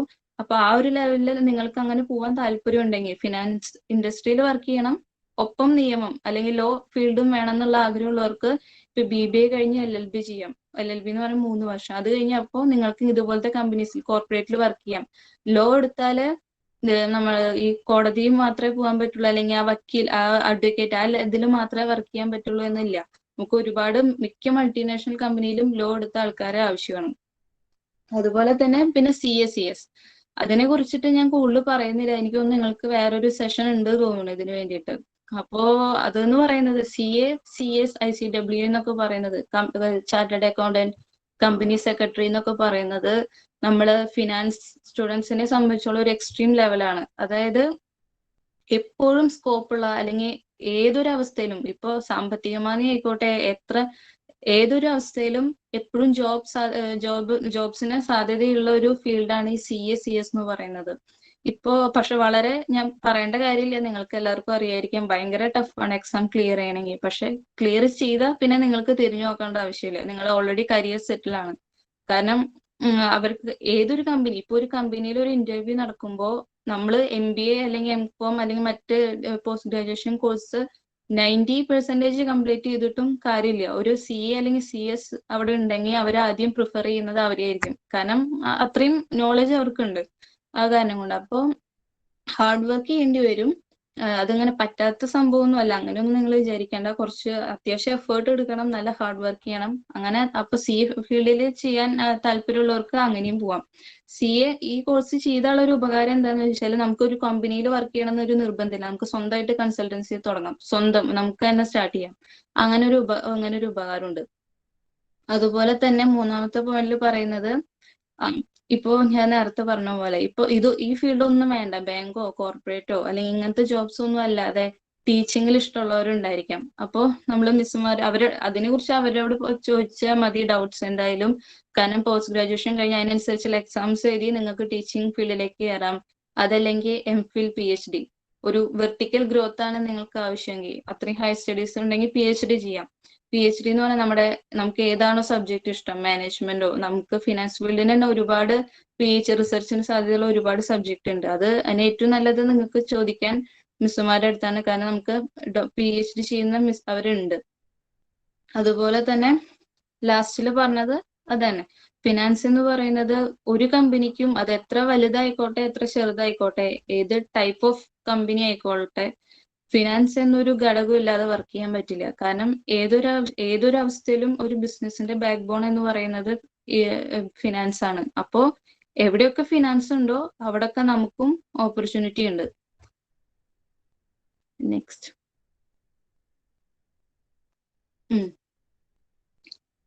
ഇതില് പറയുന്നത് ഞാൻ നേരത്തെ പറഞ്ഞ പോലെ ഈ എൻട്രി ലെവൽ ജോബ് എന്നുള്ളതുകൊണ്ട് ഉദ്ദേശിക്കുന്നത്, നിങ്ങളിപ്പോ ജസ്റ്റ് BBA കഴിഞ്ഞ ഉടനെ അല്ലെങ്കിൽ MBA കംപ്ലീറ്റ് ചെയ്ത ഉടനെ നിങ്ങൾ ഫ്രഷർ ആയിട്ട് സ്റ്റാർട്ട് ചെയ്യില്ലേ, ഒരു നിങ്ങളുടെ കരിയർ സ്റ്റാർട്ട് ചെയ്യുക, അതിനെയാണ് എൻട്രി ലെവൽ ജോബ് എന്നുള്ളതുകൊണ്ട് ഉദ്ദേശിക്കുന്നത്. ഇപ്പൊ എന്റെ ഒരു എക്സ്പീരിയൻസ് എന്ന് പറയുകയാണെങ്കിൽ ഞാൻ BBA കഴിഞ്ഞു, MBA ഫിനാൻസ് ആൻഡ് HR ആയിരുന്നു. അതിനുശേഷം ഞാൻ കരിയർ സ്റ്റാർട്ട് ചെയ്തത് ഫിനാൻസ് അനലിസ്റ്റ് ആയിട്ടാണ്. അപ്പൊ എന്റെ കരിയർ എൻട്രി ലെവൽ ജോബ് എന്ന് പറയുന്നത് ഫിനാൻസ് അനലിസ്റ്റ് ആയിരുന്നു. അപ്പോ അങ്ങനെയുള്ള ജോബിനെ പറ്റി ഏറ്റവും ബെസ്റ്റ് ഇൻഡസ്ട്രി, ഇത് വളരെ കുറച്ച് ഞാൻ ഇതിൽ മെൻഷൻ ചെയ്തിട്ടുള്ളൂ, നിങ്ങൾക്ക് ഒരു എക്സാമ്പിൾ ആയിട്ട് പറയാൻ. അതിൽ പറയുന്നത് ഫസ്റ്റ് KPO. നിങ്ങൾ എത്ര പേര് കേട്ടിട്ടുണ്ടെന്ന് അറിയില്ല, ആരെങ്കിലും കേട്ടിട്ടുണ്ടോന്ന് അറിയില്ല. KPO എന്നുള്ളതുകൊണ്ട് ഉദ്ദേശിക്കുന്നത് നോളജ് പ്രോസസ് ഔട്ട്സോഴ്സിംഗ് എന്നാണ്. ഔട്ട്സോഴ്സിംഗ് എന്ന് എനിക്ക് തോന്നുന്നു മിക്കവരും കേട്ടിട്ടുണ്ടായിരിക്കും. അത് എന്താണ് ഔട്ട്സോഴ്സിംഗ് എന്നുള്ളതുകൊണ്ട് ഇപ്പൊ ഞാനൊരു നിങ്ങൾക്ക് മനസ്സിലാവുന്ന ഒരു രീതിയിൽ പറഞ്ഞുതരാം. ഞാനൊരു US സിറ്റിസൺ ആണെന്ന് വിചാരിക്കുക, ഒരു അമേരിക്കൻ സിറ്റിസൺ ആണെന്ന് വിചാരിക്കുക. ഞാൻ US എന്റെ ഒരു സ്വന്തം ഒരു ബിസിനസ് സ്റ്റാർട്ട് ചെയ്തു. ഇപ്പോ എനിക്ക് കുറച്ച് വർഷം കഴിഞ്ഞപ്പോൾ എന്റെ ബിസിനസ് എക്സ്പാൻഡ് ചെയ്യണം, അല്ലെങ്കിൽ എന്റെ ബിസിനസ്സിന് നല്ല പുരോഗമനം ഉണ്ട്. അപ്പൊ എനിക്ക് ഇനി മറ്റു സ്ഥലങ്ങളിലേക്കും എന്റെ ബിസിനസ് എക്സ്പാൻഡ് ചെയ്യണം എന്നുള്ളൊരു ലക്ഷ്യം വന്നു. അങ്ങനെ ചെയ്യണമെങ്കിൽ ഞാൻ എവിടെയാണോ എന്റെ ബിസിനസ് ഗ്രോത്ത് ആഗ്രഹിക്കുന്നത്, അല്ലെങ്കിൽ എവിടെയൊക്കെയാണോ ബിസിനസ് തുടങ്ങണം എന്ന് ആഗ്രഹിക്കുന്നത്, ആ സ്ഥലങ്ങളിലൊക്കെ എനിക്ക് ഹ്യൂമൻ റിസോഴ്സ് വേണം. ഹ്യൂമൻ റിസോഴ്സ് വേണം, അതായത് എംപ്ലോയീസ് ആവശ്യമുണ്ട്. അപ്പോ ഈ എംപ്ലോയീസിന് ആവശ്യമുള്ള, നിങ്ങൾക്കറിയാം ഇപ്പൊ നമ്മുടെ നാട്ടില് കേരളത്തിൽ പറയുകയാണെങ്കിൽ മിക്കയിടത്തും മെയിൻ ആയിട്ട് കൊച്ചി, ട്രിവാൻഡ്രം പോലുള്ള സ്ഥലങ്ങളിൽ ഒരുപാട് ടെക് പാർക്ക് ഉണ്ട്. അപ്പൊ ഇവർ ചെയ്യുന്നത് ശരിക്കും പറഞ്ഞാൽ ഔട്ട്സോഴ്സിംഗ് ആണ്. അതായത് ഇപ്പൊ ഒരു അമേരിക്കൻ കമ്പനി വർക്ക് നമ്മുടെ നാട്ടിലുള്ള ഒരു കമ്പനിക്ക് കൊടുക്കുക, അവിടെയുള്ള എംപ്ലോയീസിന് കൊടുക്കുക. ആ എംപ്ലോയീസ് ചെയ്യുന്നത് ശരിക്കും ഔട്ട്സോഴ്സിംഗ് ആണ്. അവരുടെ സ്കിൽസ്, അവരുടെ നോളേജ്, അല്ലെങ്കിൽ അവർക്കുള്ള എന്തൊക്കെ കഴിവുണ്ടോ അത് ഔട്ട്സോഴ്സ് ചെയ്യുക. ഇതിന്റെ മെയിൻ ആയിട്ട് ഈ ഔട്ട്സോഴ്സിംഗ് ഉണ്ടാവാനുള്ള ഒരു കാരണം എന്താന്ന് പറയുകയാണെങ്കിൽ 2 റീസൺ ആണ്. ഒന്ന് അവൈലബിലിറ്റി. ഇപ്പൊ ഞാൻ നേരത്തെ പറഞ്ഞ പോലെ ഞാനിപ്പോ US ഒരു ബിസിനസ് സ്റ്റാർട്ട് ചെയ്തു. അപ്പൊ എന്റെ കമ്പനിക്ക് ആവശ്യമുള്ള എല്ലാ ടൈപ്പ് ഓഫ് എംപ്ലോയീസും അവിടെ തന്നെ ഉണ്ടാവണമെന്നില്ല. അപ്പൊ എനിക്ക് എവിടെയാണോ എന്റെ എംപ്ലോയീസിനെ കിട്ടണം, അല്ലെങ്കിൽ എവിടെയാണോ അതിന് പറ്റിയ ആൾക്കാരെ കിട്ടണം, അവിടേക്ക് ബിസിനസ് കൊണ്ടുപോകണം. അപ്പൊ അതാണ് മെയിൻ ആയിട്ട് ഈ ഔട്ട്സോഴ്സിംഗിന്റെ റീസൺ. രണ്ടാമത്തേന്ന് പറയുകയാണെങ്കിൽ കോസ്റ്റ് കട്ടിങ്. അതായത് ഇപ്പോ എന്റെ ഒരു അറിവ് വെച്ചിട്ട് US ഒരു എഞ്ചിനീയറിംഗ് അല്ലെങ്കിൽ ഒരു ഫിനാൻസ് എംപ്ലോയിക്ക് കൊടുക്കുന്ന ഒരു മാസത്തെ സാലറി കൊണ്ട് നമ്മുടെ നാട്ടിലെ കേരളത്തിലെ ഒരു 10-15 പേരുടെ ഒരു മാസം സാലറി കൊടുക്കാം. അപ്പൊ തീർച്ചയായിട്ടും ഇവരെന്താ വിചാരിക്കുക, US അവരുടെ കമ്പനിക്ക് ലാഭമല്ലേ, ഏതൊരാളും കമ്പനിയുടെ ലാഭമാണ് നോക്കുക. അപ്പൊ എന്താ മെയിൻ ആയിട്ട് നമ്മുടെ നാട്ടിലേക്ക് വന്ന് കമ്പനി സ്റ്റാർട്ട് ചെയ്യും, അവർക്ക് അതാണ് ലാഭം. അതിപ്പോ ഇന്ത്യ എന്നുള്ളത് ഞാൻ ഒരു ഉദാഹരണം പറഞ്ഞേ ഉള്ളൂ. അതുപോലെ മറ്റു രാജ്യങ്ങൾ എവിടെയാണോ കറൻസി വാല്യൂ കുറവുള്ള അതുപോലെയുള്ള രാജ്യങ്ങളിൽ അവർ കമ്പനി സ്റ്റാർട്ട് ചെയ്യും. ഇതാണ് ഔട്ട്സോഴ്സിംഗ് എന്നുള്ളതുകൊണ്ട് ഉദ്ദേശിക്കുന്നത്. അപ്പൊ ഞാൻ ഇത് പറയാനുള്ള റീസൺ എന്തെന്ന് പറഞ്ഞാല്, ഈ ഔട്ട്സോഴ്സിംഗ് എന്ന് പറയുന്ന ഒരു സംഭവം നമ്മളെ പോലുള്ളവർക്ക് ജോബ് കിട്ടാനുള്ള ഏറ്റവും മെയിൻ റീസൺ ആണ്. കാരണം ഇവര് ഈ ഔട്ട്സോഴ്സിംഗ് എന്ന് പറഞ്ഞൊരു ഇത് കാരണമാണ് മിക്ക നമ്മുടെ നാട്ടിലടക്കം ഇപ്പോ വലിയ വലിയ മൾട്ടിനാഷണൽ കമ്പനീസ് അവരുടെ ബ്രാഞ്ച് സ്റ്റാർട്ട് ചെയ്യാനും അവരുടെ സബ്സിഡറി സ്റ്റാർട്ട് ചെയ്യാനുള്ള മെയിൻ റീസൺ എന്ന് പറഞ്ഞാൽ ഔട്ട്സോഴ്സിംഗ് ആണ്. അപ്പോൾ ഈ ഒരു കാര്യം ഉള്ളിടത്തോളം കാലം നമുക്ക് ഒരുപാട് ജോബ് ഓപ്പർച്യൂണിറ്റീസ് ഉണ്ട്. ഇനി എനിക്ക് തോന്നുന്നു വരും വർഷങ്ങളിൽ അത് കൂടുകയുള്ളൂ. കാരണം ഓരോരുത്തർ ബിസിനസ് എക്സ്പാൻഡ് ചെയ്യും തോറും അവർക്ക് അതിനനുസരിച്ചുള്ള ആൾക്കാർ ഹ്യൂമൻ റിസോഴ്സിനെ ആവശ്യമാണ്. പക്ഷെ പിന്നെയും ഇപ്പൊ നിങ്ങൾ വിചാരിക്കേണ്ടത് പിന്നെ ഇത്രയും സാധ്യത ഉണ്ടായിട്ട് പിന്നെ എന്ത് ജോലി കിട്ടാൻ കിടന്ന് കഷ്ടപ്പെടുന്ന ആൾക്കാർ എന്നുള്ളത് അത് വളരെ കോമൺ ആയിട്ടുള്ള ഒരു ക്വസ്റ്റ്യൻ ആണ്. അതിന്റെ മെയിൻ റീസൺ എന്ന് പറയുകയാണെങ്കിൽ ജോബ് ഓപ്പർച്യൂണിറ്റീസ് ഉണ്ടാവുന്നുണ്ട്, അതിന്റെ ഒപ്പം തന്നെ മറ്റൊരു സൈഡിൽ അതിന്റെ ഇരട്ടി സ്റ്റുഡൻസ് പാസ് ഔട്ട് ചെയ്യുന്നുണ്ട്. ഇപ്പൊ പണ്ടത്തെ ഒരു ടൈം വെച്ച് നോക്കുമ്പോൾ നമ്മുടെ സീനിയേഴ്സിന്റെ ഒരു 10-15 വർഷം മുന്നുള്ള അവസ്ഥ എന്നൊക്കെ ആലോചിക്കുമ്പോൾ എന്താ പറയാ അവിടെ അപ്പൊ പോസ്റ്റ് ഗ്രാജുവേഷൻ ചെയ്യുന്നവരും അല്ലെങ്കിൽ ഹയർ സ്റ്റഡീസിന് പോകുന്നവരും അഥവാ ചെയ്താൽ തന്നെ പാസ് ഔട്ട് ആവുന്നവരൊക്കെ വളരെ കുറവായിരുന്നു. അപ്പൊ അതിനനുസരിച്ച് അപ്പൊ അവർക്ക് ജോബ് കിട്ടാൻ അത്രയ്ക്ക് ബുദ്ധിമുട്ടുണ്ടായിരുന്നില്ല. പക്ഷെ ഇപ്പൊ നമ്മുടെ അവസ്ഥ എന്ന് പറയുന്നത് അങ്ങനെയല്ല. നമ്മള് ജോബ് ഓപ്പർച്യൂണിറ്റി ഒരുപാട് ഒരു സൈഡിൽ ഉണ്ടാവുന്നുണ്ടെങ്കിൽ പോലും ഇപ്പുറത്തെ സൈഡിൽ അതിന് ഇരട്ടി ആൾക്കാരുണ്ട്. അപ്പൊ നമ്മള് ഇപ്പോ ഇത്രയും കോമ്പറ്റേറ്റീവ് ആയിട്ടുള്ള ഒരു ഇൻഡസ്ട്രിയിൽ അപ്പൊ നമുക്ക് എങ്ങനെ നല്ലൊരു കരിയർ ഉണ്ടാവും, നമുക്ക് നല്ലൊരു ജോബ് എങ്ങനെ ഉണ്ടാവും എന്നുള്ളത് നമ്മുടെ കഴിവ് പോലെ ഇരിക്കും. മാക്സിമം എഫേർട്ട് എടുക്കുക, ഹൈലി കോമ്പറ്റീറ്റീവ് ആവുക. ഞാനിതൊക്കെ പറയുമ്പോൾ നിങ്ങൾ വിചാരിക്കേണ്ട ഒരു ഡിഗ്രിക്ക് സ്റ്റാർട്ട് ചെയ്യാൻ പോകുമ്പോൾ തന്നെ ഇത്രയും കാര്യം പറഞ്ഞ് പേടിപ്പിക്കേണ്ട കാര്യം എന്താണ്? പക്ഷെ നിങ്ങൾ സ്ട്രെസ് ചെയ്യേണ്ട ആവശ്യമൊന്നുമില്ല. കാരണം ഇപ്പോൾ ഡിഗ്രി എന്ന് പറയുന്നത് എന്നെ സംബന്ധിച്ചിടത്തോളം നമ്മള് പഠിപ്പിനേക്കാൾ കൂടുതൽ എനിക്ക് തോന്നുന്നു എല്ലാവരും എൻജോയ് ചെയ്യുന്ന ഒരു ടൈമാണ്. അതങ്ങനെ തന്നെയാണ്, അങ്ങനെ തന്നെ വേണ്ടതും. പക്ഷെങ്കിൽ പോലും ഞാൻ പറയാനുള്ള കാരണം നിങ്ങൾ ജസ്റ്റ് ഫ്യൂച്ചറിൽ ജസ്റ്റ് ഒരു തോട്ട് ഉണ്ടായിരിക്കുക. കാരണം എന്തായാലും ഇപ്പൊ ഈ ഡിഗ്രി കഴിയും, ചിലപ്പോ അത് കഴിഞ്ഞ് പോസ്റ്റ് ഗ്രാജുവേഷൻ കഴിയും, എന്തായാലും നമ്മൾ ജോലിക്ക് കയറുന്ന ഒരു ടൈം ഉണ്ടാവും. നമുക്ക് ജോലി ചെയ്തേ പറ്റൂ, ആൺപിള്ളേരാണെങ്കിലും പെൺപിള്ളേരാണെങ്കിലും. അപ്പൊ ജോബ് ചെയ്യുന്ന ഒരു ടൈമില് നമുക്ക് എന്തായാലും ആ ടൈമിൽ ചിന്തിക്കണേക്കാൾ നല്ലത് നമ്മളിപ്പോ ചെറുതായിട്ടൊരു തോട്ട് ഉണ്ടായിരിക്കുക. ആ ടൈമിൽ നമ്മൾ വെറുതെ കിടന്ന് നമ്മുടെ ഫ്രണ്ട്സ് ഒക്കെ വർക്ക് ചെയ്യുമ്പോൾ നമ്മൾ ഒന്നുമില്ലാണ്ട് ഇരിക്കുന്ന ഒരു അവസ്ഥ ഉണ്ടാവരുത്. അപ്പൊ അതിനെ നമ്മൾ ഇപ്പോഴേ ജസ്റ്റ് ഒന്ന് പ്രിപ്പയർ ആവുക, അത്രേ ഉള്ളൂ. അതിൽ കൂടുതൽ നിങ്ങൾ ഒരുപാട് സ്ട്രെസ് എടുത്ത് ഇപ്പോഴേ ഇനിയിപ്പോ ജോലി കിട്ടുമെന്ന് ആലോചിച്ച് ടെൻഷൻ അടിക്കേണ്ട ആവശ്യമൊന്നുമില്ല. അപ്പോൾ അതാണ് KPO എന്ന് പറയുന്നത്. അത് കഴിഞ്ഞിട്ട് പിന്നെ ബ്രോക്കിംഗ് ഫേംസ് എന്നുള്ളതുകൊണ്ട് ഉദ്ദേശിക്കുന്നത് നിങ്ങള് കേട്ടിട്ടുണ്ടാവും സ്റ്റോക്സ്, ഷെയർസിനെ കുറിച്ചിട്ട്. ഈ ഷെയർസ് ഹാൻഡിൽ ചെയ്യുന്ന സ്ഥാപനങ്ങളാണ് ബ്രോക്കിംഗ് ഫേംസ് എന്ന് പറയുന്നത്. ഇപ്പൊ ഒരു സ്റ്റോക്ക് ബ്രോക്കർ എന്നുള്ളതുകൊണ്ട് എന്താ ഉദ്ദേശിക്കുന്നത്? സ്റ്റോക്ക് ബ്രോക്കർ എന്നുള്ളതുകൊണ്ട് ഉദ്ദേശിക്കുന്നത് ഇപ്പോ ഷെയർസ് വാങ്ങാനും വിൽക്കാനും ക്ലയൻസിനെ സഹായിക്കുന്ന ഒരു ഇന്റർമീഡിയറ്റ്, ഒരു എന്താ പറയാ ഇതായിട്ട് വർക്ക് ഇത് ചെയ്യുന്നവരാണ് ഈ സ്റ്റോക്ക് ബ്രോക്കർ എന്നുള്ളതുകൊണ്ട്. അപ്പൊ ഈ ബ്രോക്കിംഗ് ഫേംസ് ചെയ്യുന്നത് അവരുടെ ക്ലയൻസിനെ ഹെൽപ്പ് ചെയ്യുക, അവരെ ഷെയർസ് മേടിക്കാനും വിൽക്കാനും ഹെൽപ്പ് ചെയ്യുക. അതിനാണ് ഈ ബ്രോക്കിംഗ് ഫേംസ് എന്ന് പറയുന്നത്. അപ്പൊ നിങ്ങൾ വിചാരിക്കും നമ്മൾ ഈ ഫിനാൻസ് എടുത്തുകൊണ്ട് അവിടെ എങ്ങനെയാ വർക്ക് ചെയ്യാന്ന്. ഈ സ്റ്റോക്ക് മാർക്കറ്റ് എന്ന് പറയുന്നത് നമ്മള് ഫിനാൻസ് സ്റ്റുഡൻസിനെ സംബന്ധിച്ചോളം ഒരുപാട് ജോബ് ഓപ്പർച്യൂണിറ്റി ഉള്ള ഒരു മേഖലയാണ്. അതിന്റെ മെയിൻ ജോലിയാണ് സ്റ്റോക്ക് ബ്രോക്കർ. അതിനെ കുറിച്ച് ഞാൻ പിന്നെ പറയാം. അതുപോലെ പിന്നെ ജോലി സാധ്യതകളാണ് ഗവൺമെന്റ് ജോബ്. അതെന്ന് പറയുന്നത് വളരെ കോമൺ ആയിട്ടുള്ള നമ്മൾ ഏത് കോഴ്സ് ചെയ്താലും അല്ലെങ്കിൽ ഏത് ഫീൽഡിലുള്ളവർക്കും ഒരുപോലെ സാധ്യതയുള്ള ഒരു ഇതാണ് ഗവൺമെന്റ് ജോബ് എന്ന് പറയുന്നത്. ഇപ്പൊ എന്റെ ഗവൺമെന്റ് ഇതില് വർക്ക് ചെയ്യുന്ന ഫ്രണ്ട്സ് എനിക്കുണ്ട്. നമ്മുടെ BBA ഒപ്പം പഠിച്ച് ഗവൺമെന്റ് എക്സാംസ് എഴുതി അത് ക്ലിയർ ചെയ്ത് ഇപ്പൊ ഗവൺമെന്റ് ഇതില് സർവീസിൽ വർക്ക് ചെയ്യുന്ന സ്റ്റുഡൻസ് ഒരുപാടുണ്ട്. നമ്മൾ ജസ്റ്റ് ഒരു എഫേർട്ട് ചെയ്താൽ നമ്മള്, കാരണം എനിക്ക് തോന്നുന്നു മിക്കവർക്കും ഒരു ഇഷ്ടമുള്ള ഒരു സംഭവമാണ് ഈ ഗവൺമെന്റ് ജോബ് എന്ന് പറയുന്നത്. മെയിൻ ആയിട്ട് സെറ്റിലായി അല്ലെങ്കിൽ സേഫ് ആണെന്നുള്ള ഒരു കാരണം കൊണ്ടാന്ന് തോന്നുന്നു. അപ്പൊ അതിനും മെയിൻ ആയിട്ട് ഒരുപാട് എക്സാംസ് ഉണ്ട്. ഫിനാൻസ് ഏരിയയിൽ തന്നെ ഗവൺമെന്റിന്റെ അണ്ടറിലുള്ള ഫിനാൻസ് സെക്ടറിൽ തന്നെ നമുക്ക് ജോലി കിട്ടാം. അതിനനുസരിച്ചുള്ള എക്സാമിന് പ്രിപ്പയർ ചെയ്താൽ മാത്രം മതി. പിന്നെ മറ്റ് ഇൻഡസ്ട്രീസ്, ഇത് ഞാൻ വളരെ കുറച്ചേ ഇതിൽ പറഞ്ഞിട്ടുള്ളൂ. ഞാൻ നേരത്തെ പറഞ്ഞ പോലെ ഓൾമോസ്റ്റ് എല്ലാ ഇൻഡസ്ട്രിയിലും നമ്മുടെ ആവശ്യമുണ്ട്. ഇപ്പൊ ഇത് പറഞ്ഞ ഷിപ്പിംഗ്, ഓട്ടോമൊബൈൽ, ഏവിയേഷൻ, ഫാർമ, ഇപ്പൊ മെഡിക്കൽ ഇൻഡസ്ട്രിയിൽ പോലും ഇപ്പൊ ഞാൻ നേരത്തെ പറഞ്ഞ പോലെ ഒരു ഹോസ്പിറ്റലിൽ പോലും MBA അല്ലെങ്കിൽ BBA ഫിനാൻസ് കഴിഞ്ഞവർക്ക് വർക്ക് ചെയ്യാം. ഈ അവരുടെ ഫിനാൻസ് മേഖലയിൽ ജോബും ചെയ്യാം. അപ്പോ നമ്മളുടെ റൂട്ട് അതിനനുസരിച്ച് നമ്മൾ തിരഞ്ഞെടുക്കുക. ഇപ്പൊ BBA കഴിഞ്ഞു അല്ലെങ്കിൽ ഇപ്പൊ ഒരു ഹോസ്പിറ്റലാണ് വർക്ക് ചെയ്യാൻ താല്പര്യം, അപ്പൊ അങ്ങനെയാണെങ്കിൽ ഹോസ്പിറ്റൽ മാനേജ്മെന്റില് ഹയർ സ്റ്റഡീസ് ചെയ്യാം, അല്ലെങ്കിൽ അതിനനുസരിച്ചുള്ള എക്സ്പീരിയൻസ് എടുക്കുക, അത്രേ ഉള്ളൂ. ഓൾമോസ്റ്റ് എല്ലാ ഇൻഡസ്ട്രിയിലും നമുക്ക് ജോബിന് സാധ്യതയുണ്ട്. നെക്സ്റ്റ്.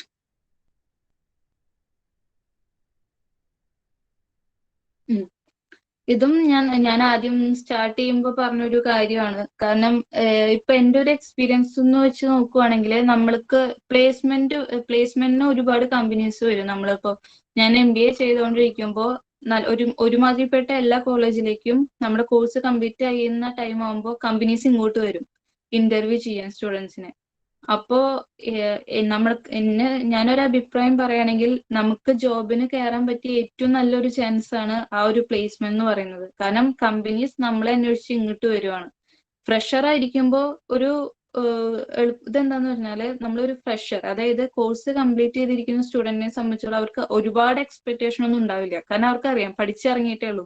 അപ്പൊ നമ്മളെ സംബന്ധിച്ചോളം നമ്മൾ പഠിച്ച സബ്ജക്റ്റ് ഒക്കെ കുറച്ച് അതിൽ ഒരു ഏവറേജ് ഒരു അറിവ് ഉണ്ടായിരിക്കുക, സ്മാർട്ട് ആയിരിക്കുക, ഇന്റർവ്യൂ ക്ലിയർ ചെയ്യാൻ ഒരു എന്താ പറയാ ഒരു മിടുക്കുണ്ടായിരിക്കുക, അത്രേ ഉള്ളൂ. ഇത്രയും കാര്യങ്ങൾ പ്രിപ്പയർ ചെയ്താല് നമ്മൾ കോഴ്സ് കംപ്ലീറ്റ് ചെയ്ത് ഇറങ്ങുമ്പോഴേക്കും നമുക്ക് ജോബിൽ കയറാം. പക്ഷെ ജോബിൽ കയറി എക്സ്പീരിയൻസ്ഡ് ആയ പിന്നെ ബുദ്ധിമുട്ടാണ്. നമ്മൾ ആദ്യം വിചാരിച്ചത് എന്താന്ന് പറഞ്ഞാല് പഠിച്ചിറങ്ങിയാലായിരിക്കും ജോലി കിട്ടാൻ ബുദ്ധിമുട്ട്. പിന്നെ എക്സ്പീരിയൻസ് ആയി പിന്നെ കുഴപ്പമില്ലല്ലോ. കാരണം ഏത് സ്ഥലത്ത് പോയാലും ചോദിക്കുക എക്സ്പീരിയൻസ് എത്ര ഉണ്ടെന്നാണ്. പക്ഷെ അത് ശരിക്കും പറഞ്ഞാൽ എനിക്ക് തോന്നുന്ന ഒരു തെറ്റിദ്ധാരണയാണ്. ഫ്രഷർ ആയിരിക്കെ ജോലി കിട്ടുകയാണ് എളുപ്പം. കാരണം കമ്പനീസിന് നമ്മളിൽ നിന്നുള്ള എക്സ്പെക്ടേഷൻ കുറവാണ്. പഠിച്ചിറങ്ങിയ സ്റ്റുഡൻസ് ആണല്ലോ. പക്ഷെ എക്സ്പീരിയൻസ് ആയി കഴിഞ്ഞാൽ പിന്നെ അവർക്ക് എക്സ്പെക്ടേഷൻസ് കൂടുതലായിരിക്കും. കാരണം നമുക്ക് ഒരു ഫീൽഡിൽ നമ്മൾ വർക്ക് ചെയ്തു, ആ വർക്കിൽ ഇത്ര എക്സ്പീരിയൻസ് ഉണ്ട്, അപ്പൊ ഇന്ന കാര്യങ്ങൾക്ക് നമ്മൾ എന്തായാലും അത്രയും അറിവ് ഉണ്ടായിരിക്കണം. അപ്പൊ എക്സ്പീരിയൻസ് ആയി കഴിഞ്ഞാൽ കുറച്ച് ബുദ്ധിമുട്ടായിരിക്കും പിന്നെ ജോബ് കിട്ടാൻ. അപ്പോ ഫ്രഷർ ആയിരിക്കെ തന്നെ ഇപ്പൊ കോഴ്സ് നിങ്ങൾ പഠിച്ചിറങ്ങിയ ഉടനെ തന്നെ മാക്സിമം ജോബിന് കയറി അത്രയും നല്ല കാര്യമായിരിക്കും. പിന്നെ രണ്ടാമത്തെ പോയിന്റിൽ പറഞ്ഞിരിക്കുന്നത് ഇക്വിറ്റി റിസർച്ച് റോൾസ്. അതാണ് ഞാൻ നേരത്തെ പറഞ്ഞ സ്റ്റോക്ക് മാർക്കറ്റിനെ കുറിച്ചിട്ട്. അപ്പൊ ഈ സ്റ്റോക്ക് മാർക്കറ്റ് അല്ലെങ്കിൽ സ്റ്റോക്ക് ബ്രോക്കർ അങ്ങനെയുള്ള ജോബ്സിന് വേണ്ടി ഏറ്റവും മെയിൻ കാര്യം എന്താന്ന് പറഞ്ഞാല് നമ്മൾ മാർക്കറ്റിനെ കുറിച്ച് നല്ല അറിവുണ്ടായിരിക്കണം. ഒരു മാർക്കറ്റിൽ ഉണ്ടായിരിക്കുന്ന ഫ്ലക്ച്വേഷൻ, അതായത് ഇപ്പൊ ഈ ഒരു സ്റ്റോക്ക് ബ്രോക്കർ എന്ന് പറയുന്ന ഒരു ജോബ്, ആൾ എന്താ ചെയ്യുന്നതെന്ന് പറഞ്ഞാല് ക്ലയൻസിന്റെ ഒരു മീഡിയേറ്റർ ആയിട്ട് വർക്ക് ചെയ്യാണ്. ഒരു ഷെയർ എപ്പോ വാങ്ങണം, വിൽക്കണം, ഒരു കമ്പനിയുടെ ഗ്രോത്ത് എങ്ങനെയായിരിക്കും, അവരെ എത്രത്തോളം പ്രോഫിറ്റ് ഉണ്ടാക്കാൻ ചാൻസ് ഉണ്ട്, എപ്പോ നഷ്ടത്തിലാവാൻ ചാൻസ് ഉണ്ട്, ഇതൊക്കെ മുൻകൂട്ടി പ്രെഡിക്റ്റ് ചെയ്യാൻ പറ്റുന്ന ഒരു കഴിവല്ല, അത് ശരിക്കും നമ്മൾ വർക്ക് ചെയ്ത് ഉണ്ടാക്കേണ്ടതാണ്. അപ്പൊ അങ്ങനെയുള്ള ഒരു വർക്ക് ചെയ്യുന്ന ആൾക്കാരാണ് ഈ സ്റ്റോക്ക് ബ്രോക്കേഴ്സ് എന്ന് പറയുന്നത്, അല്ലെങ്കിൽ ഇക്വിറ്റി എന്ന് പറയുന്നത്. അപ്പൊ അങ്ങനെയുള്ള ഒരു ജോബിനോട് നിങ്ങൾക്ക് ഇൻട്രസ്റ്റ് ഉണ്ടെങ്കിൽ ആ ഫീൽഡിലേക്ക് പോവുക. അത് വളരെ ഭയങ്കര സ്കോപ്പുള്ള, അല്ലെങ്കിൽ എനിക്ക് തോന്നുന്നു ഭയങ്കര ഹൈ സാലറി ഉള്ള ഒരു ഫീൽഡാണ് അത്, ഈക്വിറ്റി അല്ലെങ്കിൽ സ്റ്റോക്ക് മാർക്കറ്റ് എന്നൊക്കെ പറയുന്നത്. ആകെപ്പാടെ നമ്മൾ ശ്രദ്ധിക്കേണ്ടത് നമ്മൾ അപ് ടു ഡേറ്റ് ആയിരിക്കണം. മാർക്കറ്റിൽ ഉണ്ടാകുന്ന ഓരോ ചേഞ്ചസും നമ്മൾ അറിഞ്ഞിരിക്കണം. ആ ചേഞ്ചസ് നമ്മുടെ ക്ലയൻസിനെ പറഞ്ഞ് ബോധ്യപ്പെടുത്താനും നമുക്ക് കഴിവുണ്ടാവണം. അത് കഴിഞ്ഞാൽ പിന്നെ കോർപ്പറേറ്റ്, അതും ഞാൻ നേരത്തെ പറഞ്ഞു. പിന്നെ ട്രഷറി ഡിപ്പാർട്ട്മെന്റ് നിങ്ങൾ കേട്ടിട്ടുണ്ടായിരിക്കും മിക്കതും. ഇപ്പൊ ഒരു ഗവൺമെന്റ് പെർസ്പെക്റ്റീവില് പറയുകയാണെങ്കിൽ ഒരു ഫണ്ട് മാനേജ്മെന്റ് നടത്തുക, അല്ലെങ്കിൽ ഫണ്ട് അലോക്കേറ്റ് ചെയ്യുക, അങ്ങനെയുള്ള പരിപാടി ചെയ്യുന്നതാണ് ഈ ട്രഷറി ഡിപ്പാർട്ട്മെന്റ് എന്ന് പറയുന്നത്. അപ്പോ ഈ പോയിന്റ്സ് പറയാനുള്ള കാരണം ഈ ഏരിയയിലൊക്കെ നിങ്ങൾക്ക് ജോബിന് സാധ്യതയുണ്ട്. നമുക്ക് ആകെപ്പാടെ ചെയ്യേണ്ടത് നമ്മൾക്ക് ഇഷ്ടമുള്ള ഫീൽഡ് കണ്ടെത്തി അതിനനുസരിച്ചുള്ള നമ്മൾ ചാനലൈസ് ചെയ്യുക, ആ ഒറ്റ കാര്യമുള്ളൂ. നെക്സ്റ്റ്.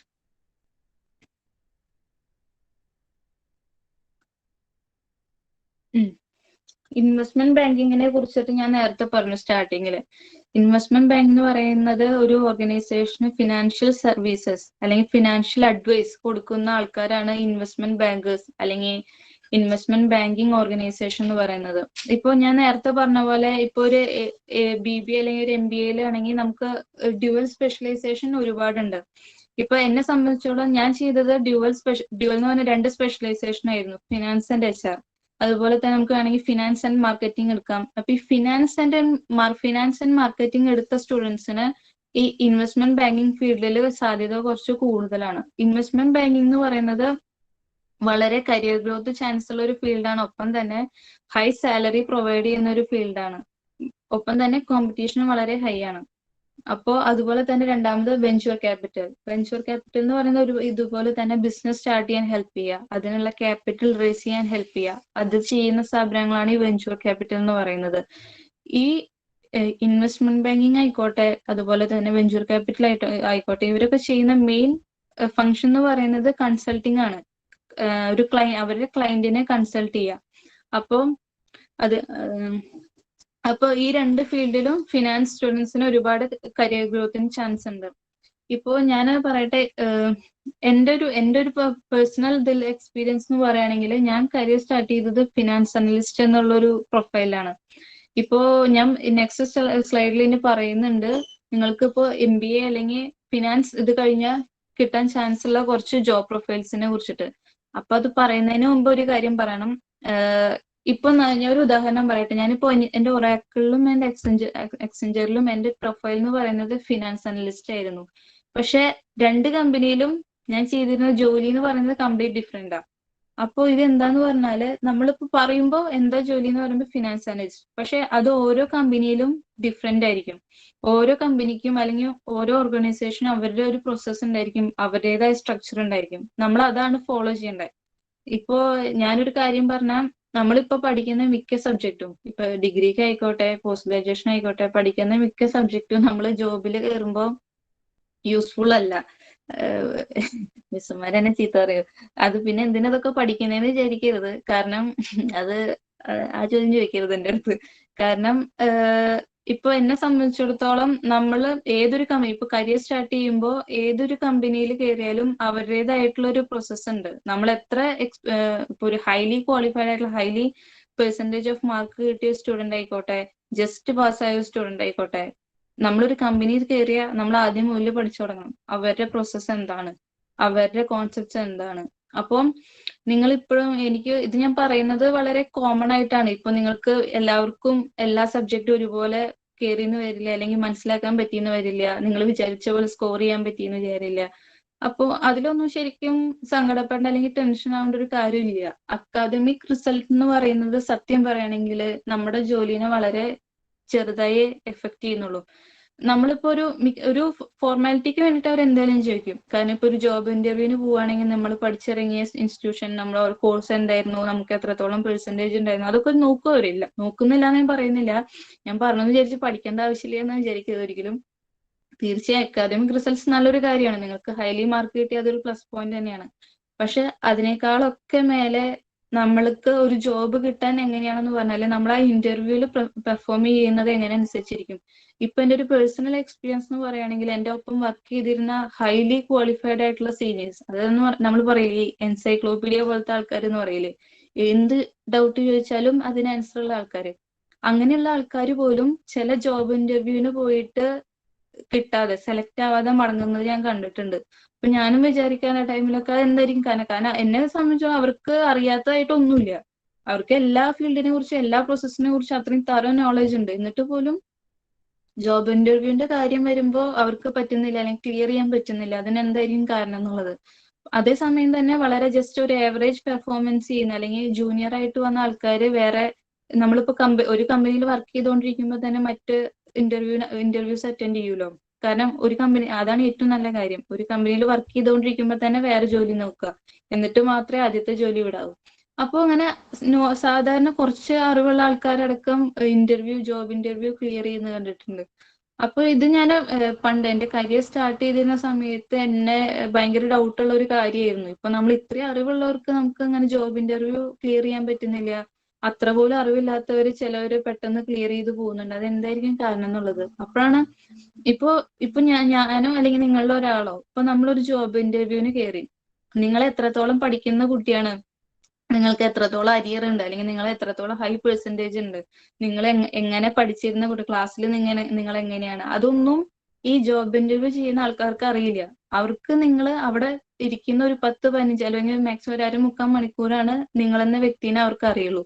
അവിടെ നിങ്ങൾ എങ്ങനെ പെർഫോം ചെയ്യുന്നു. ഇപ്പൊ അവരുടെ അടുത്ത് പോയിട്ട് ഞാൻ കോളേജിൽ ഇത്രയും പെർസെന്റേജ് ഉണ്ടായിരുന്ന ആളാണ്, ഞാൻ ഇത്രയും പഠിച്ചിരുന്ന ആളാണ്, എന്നെ ടീച്ചേഴ്സിനൊക്കെ ഭയങ്കര ഇഷ്ടം എന്ന് പറഞ്ഞുകൊണ്ടൊന്നും അവരൊരിക്കലും അത് കൺസിഡർ ചെയ്യാൻ പോകുന്നില്ല. അതേപോലെ തന്നെ ചിലപ്പോ ക്ലാസ്സിലെ ബാക്ക് ബെഞ്ചർ ആയിരുന്ന, അല്ലെങ്കിൽ ചിലപ്പോ അക്കാദമിക് ലെവലിൽ അധികം ഒരു പെർഫോമൻസ് വെക്കാത്ത ഒരാളായിരിക്കും ചിലപ്പോൾ ആദ്യം ജോബ് ഇന്റർവ്യൂ ക്ലിയർ ചെയ്യുന്നത്. അതിനെല്ലാം കാരണം എന്ന് പറയുന്നത് നമ്മൾ സ്മാർട്ട് ആയിരിക്കണം. ചിലപ്പോ നമുക്ക് അറിവുണ്ടായതുകൊണ്ട് മാത്രം കാര്യമില്ല, അതെങ്ങനെ പെർഫോം ചെയ്യാം. ജോബ് ഇന്റർവ്യൂ വരുമ്പോൾ നമ്മളുടെ ഉള്ളിലുള്ള നമ്മുടെ തോട്ട്സ്, നമ്മുടെ ഐഡിയാസ്, അതെങ്ങനെ അവരെടുത്ത് പെർഫോം ചെയ്യുക, അവരെ എങ്ങനെ ഇംപ്രസ് ചെയ്യുക, അതാണ് ഏറ്റവും മെയിൻ തിങ്. അപ്പോ അത് നന്നായിട്ട് അറിഞ്ഞിരിക്കുക. അത് ഇപ്പോഴേ ഞാൻ ഇപ്പോ നിങ്ങൾ ഡിഗ്രി സ്റ്റാർട്ട് ചെയ്യാൻ പോകുന്നുള്ളൂ. ഇപ്പോഴേ അത് തന്നെ വേണ്ടി ടെൻഷൻ അടിക്കേണ്ട കാര്യമില്ല. ഞാൻ ജസ്റ്റ് പറഞ്ഞു എന്നേ ഉള്ളൂ. ഇതിപ്പോ എന്തായാലും നിങ്ങൾക്ക് ഒന്നില്ലെങ്കിൽ ഡിഗ്രി അല്ലെങ്കിൽ PG കഴിഞ്ഞ ആവശ്യമായിട്ട് വരും. അപ്പോ അക്കാദമിക് റിസൾട്ട്സ് അക്കാദമിക് പെർഫോമൻസ് എന്ന് പറയുന്നത് ഒരു ഘടകം. പക്ഷെ അത് മാത്രമല്ല നമ്മുടെ ജോബ് കിട്ടുന്നതിനെ നമ്മൾ ബേസ് ചെയ്തിരിക്കുന്നത്. ഇത് ഞാൻ പറയാൻ കാരണം പല സ്റ്റുഡൻസ് ഉള്ളിൽ ഇപ്പൊ എനിക്ക് മറ്റുള്ളവരെ പോലെ മാർക്ക് കിട്ടിയില്ല, അല്ലെങ്കിൽ അവരത്ര എന്നേക്കാൾ ടോപ്പ് സ്റ്റുഡൻസ് ഒരുപാടുണ്ട്. അപ്പൊ അവരൊക്കെ ഉള്ളപ്പോ എനിക്ക് ജോലി കിട്ടാനുള്ള വല്ല സാധ്യതയുണ്ടോ, അങ്ങനെയുള്ള തോട്ട്സ് ആരെങ്കിലും ചിന്തകൾ ആരെങ്കിലും ഉള്ളിലുണ്ടെങ്കിൽ അത് വേണ്ടെന്ന് പറയാൻ വേണ്ടിയിട്ടാണ് ഞാൻ ഈ ഒരു കാര്യം പറയുന്നത്. നിങ്ങൾക്ക് വിചാരിച്ച അതിലല്ല, നമ്മളിപ്പോ എത്രത്തോളം പഠിച്ചു എത്രത്തോളം നമുക്ക് അറിവുണ്ട് എന്നുള്ളതിനൊക്കെ കൂടുതൽ നമുക്ക് ഒരു ജോബിൽ കയറിയാൽ നമുക്ക് എങ്ങനെ പെർഫോം ചെയ്യാം, ഒരു കമ്പനിക്ക് അതാണ് ആവശ്യം. നിങ്ങൾ പഠിച്ചിരുന്നപ്പോ എങ്ങനെയാണെന്നുള്ളതല്ല, ആ കമ്പനിയിൽ വർക്കിന് കയറിയ നിങ്ങൾ എത്രത്തോളം ആ കമ്പനിക്ക് കോൺട്രിബ്യൂട്ട് ചെയ്യും, എത്രത്തോളം വർക്ക് ചെയ്യും, നിങ്ങൾ സ്മാർട്ടാണ്, അതാണ് കമ്പനിക്ക് ആവശ്യം. അപ്പൊ അങ്ങനെ ഒരു സ്മാർട്ട് വർക്കർ ആവാൻ എപ്പോഴും ഹാർഡ് വർക്കും ആവശ്യമാണ്, ഒപ്പം തന്നെ ഒരു സ്മാർട്ട് വർക്കർ ആയിരിക്കാൻ എപ്പോഴും ട്രൈ ചെയ്യുക. അപ്പോ ഞാനിവിടെ പറഞ്ഞുകൊണ്ടിരുന്നത് വെഞ്ചർ ക്യാപിറ്റൽ. അപ്പോ ഇതാണ് ഈ വെഞ്ചർ ക്യാപിറ്റൽ, ഇൻവെസ്റ്റ്മെന്റ് ബാങ്കിങ്, അതുപോലെ സ്റ്റോക്ക് മാർക്കറ്റ്, ഇതൊക്കെ എന്ന് പറയുന്നത് നമ്മളെ പോലെയുള്ള സ്റ്റുഡൻസിന് കരിയർ ഗ്രോത്തിന് ചാൻസ് ഉള്ള ഒരുപാട് കരിയർ എന്ന് പറഞ്ഞാൽ ഇവരൊക്കെ പ്രൊവൈഡ് ചെയ്യുന്ന സാലറി എന്ന് പറയുന്നത് ഹൈ സാലറിയാണ്. ഇപ്പൊ ഞാൻ നേരത്തെ പറഞ്ഞ പോലെ ഈ CA സ്റ്റുഡൻസ് ഏകദേശം അത്രയില്ലെങ്കിലും ഏകദേശം അതുപോലെയൊക്കെ സാലറി പ്രൊവൈഡ് ചെയ്യുന്ന ഒരു കാര്യമാണ് ഇങ്ങനത്തെ ഈ ഇൻവെസ്റ്റ്മെന്റ് ബാങ്കിങ്, വെഞ്ചർ ക്യാപിറ്റൽ എന്നൊക്കെ പറയുന്നത്. പിന്നെ വേറൊരു കാര്യം പറയാനുള്ളത്, ഇപ്പോ ഒരു കോർപ്പറേറ്റ് ജോബ്, എന്റെ ജോലിനെ സംബന്ധിച്ച് ഞാനിപ്പോ ഞാൻ കരിയർ സ്റ്റാർട്ട് ചെയ്തത് ഫിനാൻസ് അനലിസ്റ്റ് ആണ്. പക്ഷെ നിങ്ങൾ വിചാരിക്കും പിന്നെ ഈ സെയിം ജോബ് ചെയ്താൽ നമുക്ക് ബോറടിക്കില്ല, അല്ലെങ്കിൽ പിന്നെ എന്താണ് നമുക്കൊരു ഗ്രോത്ത് എന്നുള്ളത്. പക്ഷെ ഒരു കോർപ്പറേറ്റിനെ സംബന്ധിച്ചിടത്തോളം അല്ലെങ്കിൽ ഒരു ഫിനാൻസ് ഇതിനെ സംബന്ധിച്ചിടത്തോളം നമുക്ക് വെർട്ടിക്കൽ ഗ്രോത്തിന് ഒരുപാട് സാധ്യതയുണ്ട്. ഇപ്പൊ ഒരു ഉദാഹരണം പറയുകയാണെങ്കിൽ ഫിനാൻസ് അനലിസ്റ്റ് ആയി പിന്നെ എന്താ പറയാ സീനിയർ ഫിനാൻസ് അനലിസ്റ്റ് ആവും, ചീഫ് ഫിനാൻസ് അനലിസ്റ്റ് ആവും, അവിടുന്ന് ടീം ലീഡർ ആയിരിക്കാം, മാനേജർ, ചീഫ്, ഇങ്ങനെ വെർട്ടിക്കൽ ഗ്രോത്തിന് ഒരുപാട് ചാൻസ് ഉണ്ട്. അപ്പോ നമ്മുടെ പെർഫോമൻസ് അനുസരിച്ചിരിക്കുന്നു മാത്രം. അപ്പോ നെക്സ്റ്റ് സ്ലൈഡ്.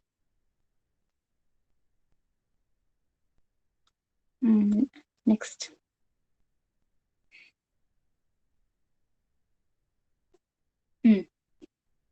ഇതാണ് ഞാൻ ആദ്യം പറഞ്ഞത്, നമ്മുടെ ഒരു MBA അല്ലെങ്കിൽ ഒരു BBA കംപ്ലീറ്റ് ചെയ്താൽ നമുക്ക് കിട്ടാൻ ചാൻസ് ഉള്ള അല്ലെങ്കിൽ നമ്മൾ കയറാൻ ചാൻസ് ഉള്ള കുറച്ച് ജോബ് പ്രൊഫൈൽസ്.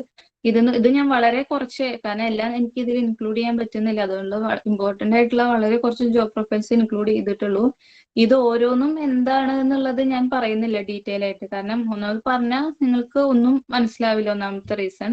രണ്ടാമത്തത് മെയിൻ കാര്യം, നിങ്ങൾക്ക് ഭയങ്കര കൺഫ്യൂസ്ഡ് ആയി പോകും. രണ്ടാമത്തെ എന്താന്ന് പറഞ്ഞാല് ഞാൻ നേരത്തെ പറഞ്ഞ പോലെ ജോബ് പ്രൊഫൈൽസേ സെയിം ആയിരിക്കുള്ളൂ. ഞാൻ നേരത്തെ ഒരു 2-3 കമ്പനി എടുക്കുകയാണെങ്കിൽ 3ലും വർക്ക് ചെയ്ത പ്രൊഫൈൽ എന്താന്ന് വെച്ചാൽ ഫിനാൻസ് അനലിസ്റ്റ്. പക്ഷെ അവിടെ ചെയ്ത ജോലി എന്ന് പറയുന്നത് കംപ്ലീറ്റ് ഡിഫറെന്റ് ആയിരിക്കും. ഞാൻ നേരത്തെ പറഞ്ഞ പോലെ ഓരോ ഓർഗനൈസേഷനും അല്ലെങ്കിൽ ഓരോ കമ്പനിക്കും അവരുടേതായിട്ടുള്ള ഒരു പ്രോസസ്സ് ഉണ്ടായിരിക്കും. അതുകൊണ്ട് അപ്പൊ നമുക്ക് ഇന്നതാണ് ഈ ജോലി ചെയ്യുന്നതെന്നുള്ളത് നമുക്ക് തീർത്ത് പറയാൻ പറ്റില്ല. ഇപ്പൊ എന്നെ സംബന്ധിച്ചിടത്തോളം ജോബ് പ്രൊഫൈൽ എന്തായിരുന്നു എന്ന് ചോദിച്ചാൽ ഫിനാൻസ് അനലിസ്റ്റ്. പക്ഷെ എന്റെ വർക്ക്, അതായത് ഫംഗ്ഷൻ എന്ന് പറയും, അല്ലെങ്കിൽ എന്റെ റോൾ എന്തായിരുന്നു ആ കമ്പനിയിൽ, അത് ചോദിക്കുകയാണെങ്കിൽ ഞാൻ ഹാൻഡിൽ ചെയ്തിരുന്ന റവന്യൂ ആണ്. ഒരു കമ്പനിയുടെ റവന്യൂ ആൻഡ് ഇൻവോയ്സ്, ആ രണ്ട് ഹാൻഡിൽ ചെയ്തിരുന്നതാണ്. അപ്പോൾ ശരിക്കും പറഞ്ഞാൽ ജോബ് പ്രൊഫൈൽ എന്ന് പറയുന്നത് ഫിനാൻസ് അനലിസ്റ്റ്, പക്ഷെ എന്റെ ഫംഗ്ഷൻ എന്ന് പറയുന്നത് ഇത്. അപ്പൊ ഇതിങ്ങനെ ചേഞ്ച് ആയിക്കൊണ്ടേയിരിക്കും. കോർപ്പറേറ്റിന്റെ ഒരു മെയിൻ കാര്യം എന്ന് പറയുന്നത് അതാണ്. അപ്പോൾ അതുകൊണ്ട് നമുക്ക് ഡിഫൈൻ ചെയ്യാൻ പറ്റില്ല. ജസ്റ്റ് ഒരു ജനറൽ ആയിട്ട് ഞാൻ പറഞ്ഞുതരാം. ഇതിലിപ്പോ ഞാൻ സ്റ്റോക്ക് ബ്രോക്കർ എന്താന്ന് ഞാൻ ഓൾറെഡി നേരത്തെ പറഞ്ഞു. അതുപോലെ സർട്ടിഫൈഡ് ഫിനാൻഷ്യൽ പ്ലാനർ, അക്കൗണ്ടന്റ് എന്ന് പറഞ്ഞാൽ അക്കൗണ്ടിങ് എന്ന് പറയുന്നത് ഈ അക്കൗണ്ടിങ് സബ്ജക്ട് ഇഷ്ടമുള്ളവർക്ക് എന്ന് പറയുകയാണെങ്കിൽ വളരെ സ്കോപ്പ് ഉണ്ട് നമ്മുടെ ഫിനാൻസ് ഇൻഡസ്ട്രിയിൽ. കാരണം എന്നെ സംബന്ധിച്ചിടത്തോളം എനിക്ക് തീരെ ഇഷ്ടമില്ലാത്ത സബ്ജക്റ്റ് ആണ്.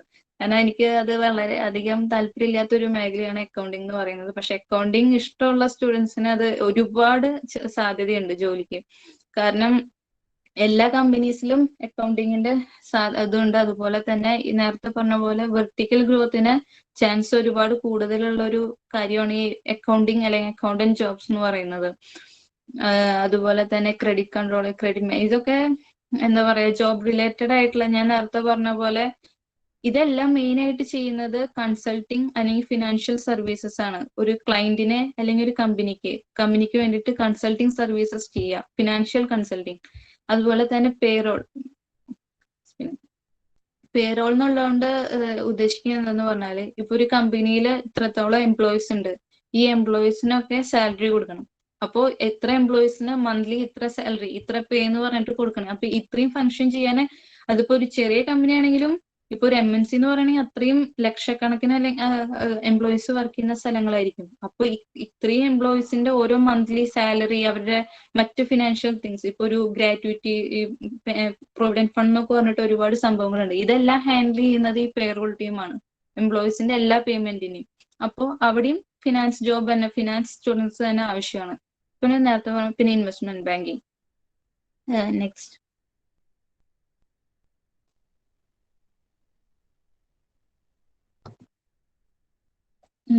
ഇതും അങ്ങനെ തന്നെ.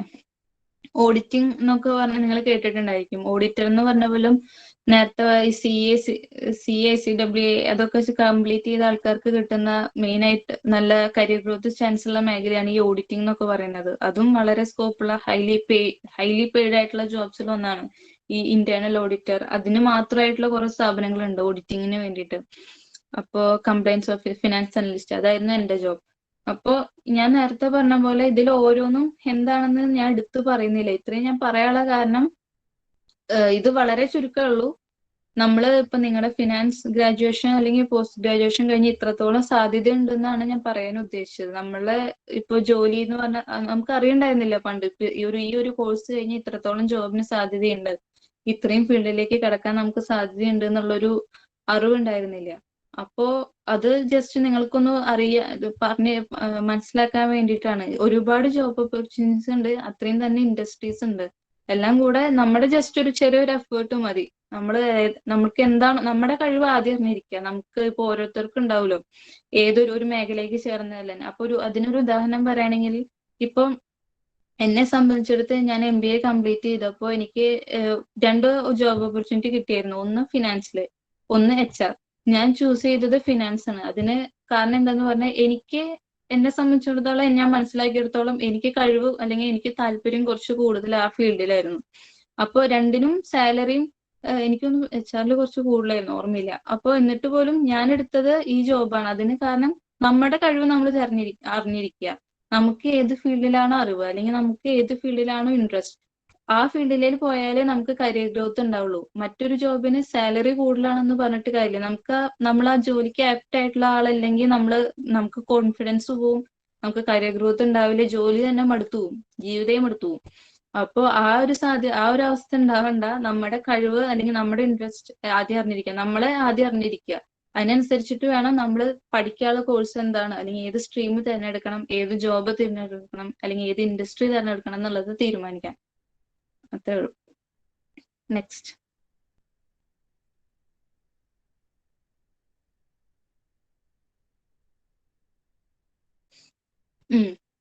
ഇത് ഞാൻ പറയാനുള്ള കാരണം, നമ്മൾ പഠിച്ചുകൊണ്ടിരിക്കുന്ന ടൈമിൽ പൊതുവെ ഉണ്ടായിരുന്ന എല്ലാവർക്കും ഇല്ല, എനിക്കൊക്കെ ഉണ്ടായിരുന്ന തെറ്റിദ്ധാരണയായിരുന്നു, ഞാൻ ഒരു MBA അല്ലെങ്കിൽ MCOM എടുത്ത CA അല്ലെങ്കിൽ CS ഒക്കെ ചെയ്യാൻ എളുപ്പമായിരിക്കും, അല്ലെങ്കിൽ അത് കംപ്ലീറ്റ് ചെയ്യാൻ എളുപ്പമായിരിക്കും.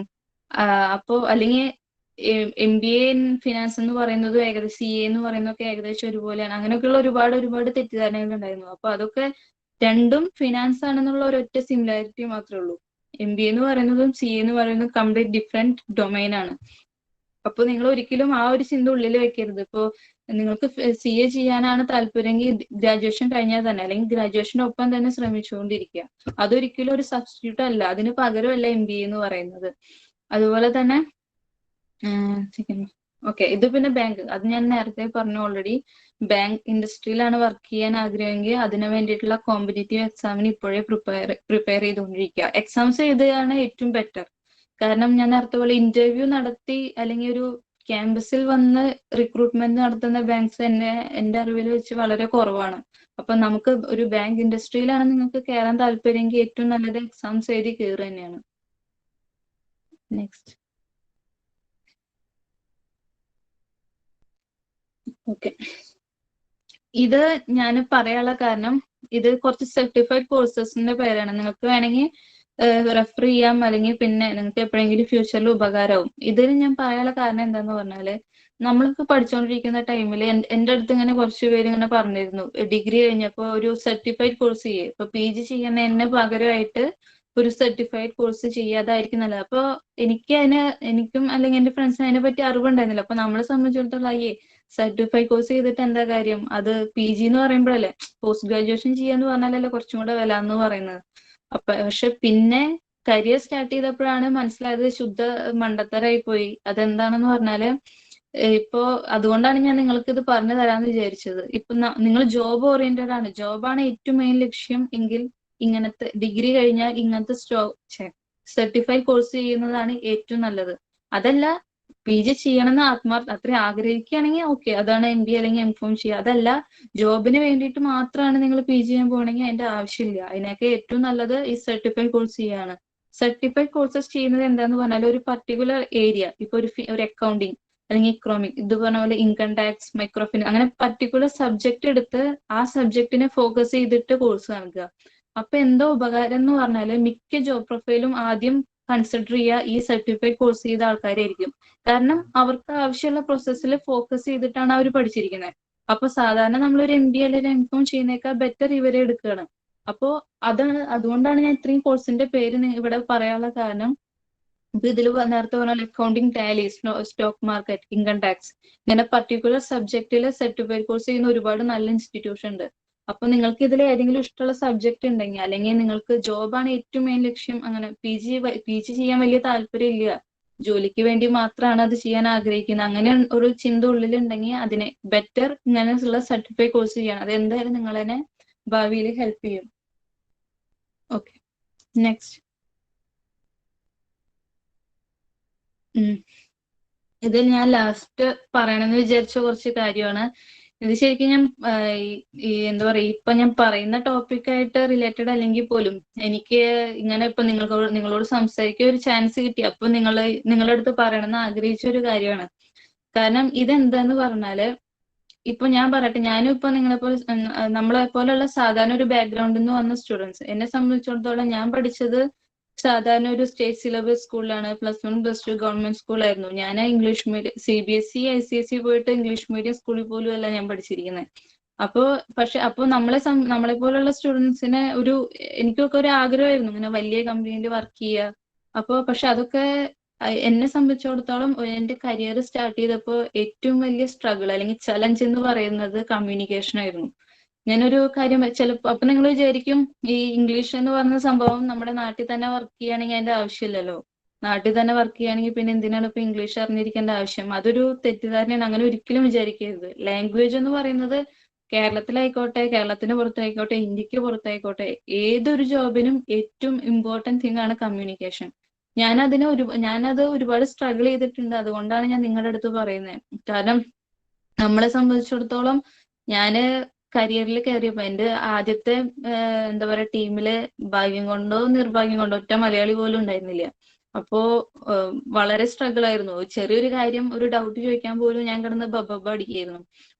ഒരു സെന്റൻസ് കംപ്ലീറ്റ് ചെയ്യാനടക്കം കഷ്ടപ്പെടും. അപ്പോ നമ്മുടെ ഒരു എഡ്യൂക്കേഷൻ സിസ്റ്റം അനുസരിച്ച് നാട്ടിൽ അത്രയും കഴിവും ഓരോ സബ്ജക്റ്റിലും അത്രയും അറിവുള്ള പിള്ളേരുണ്ട്. പക്ഷെ ഒരു കോർപ്പറേറ്റിൽ വർക്ക് ചെയ്യാൻ വരുമ്പോ, അല്ലെങ്കിൽ ഒരു കാര്യം പ്രസന്റ് ചെയ്യേണ്ട ഒരു കാര്യം വരുമ്പോൾ ലാംഗ്വേജിന്റെ ഒറ്റ കാരണം കൊണ്ട് അവർ താഴെപ്പെടും. അപ്പൊ അതുകൊണ്ടാണ് ഞാൻ ഈ കാര്യങ്ങൾ നിങ്ങളുടെ അടുത്ത് പറയാൻ. ഇപ്പോഴേ നിങ്ങൾക്ക് വിചാരിച്ച് നിങ്ങൾക്ക് വളരെ ഹെൽപ്ഫുൾ ആയിരിക്കും. കാരണം ഇംഗ്ലീഷ് സംസാരിക്കുക എന്ന് പറഞ്ഞാൽ അത്രയ്ക്കും വലിയ ബുദ്ധിമുട്ടുള്ള കാര്യമൊന്നുമല്ല. ആകെ കൂടെ നമ്മൾ അത് വളരെ നിങ്ങളുടെ ഡേ ടു ഡേ ആക്ടിവിറ്റീസിൽ തന്നെ ഉൾപ്പെടുത്താവുന്നേ ഉള്ളൂ. ഇംഗ്ലീഷ് ഫിലിംസ് കാണാം. അത് ശരിക്കും തമാശയല്ല, ഞാൻ സീരിയസ് ആയിട്ട് തന്നെ പറയുന്നതാണ്. വളരെയധികം ഇമ്പ്രൂവ് ചെയ്യാൻ ഹെൽപ്പ് ചെയ്യും ഇംഗ്ലീഷ് ഫിലിംസ് അല്ലെങ്കിൽ ഇംഗ്ലീഷ് ബുക്സ്. അതൊക്കെ ഇപ്പോഴേ സ്റ്റാർട്ട് ചെയ്യുക.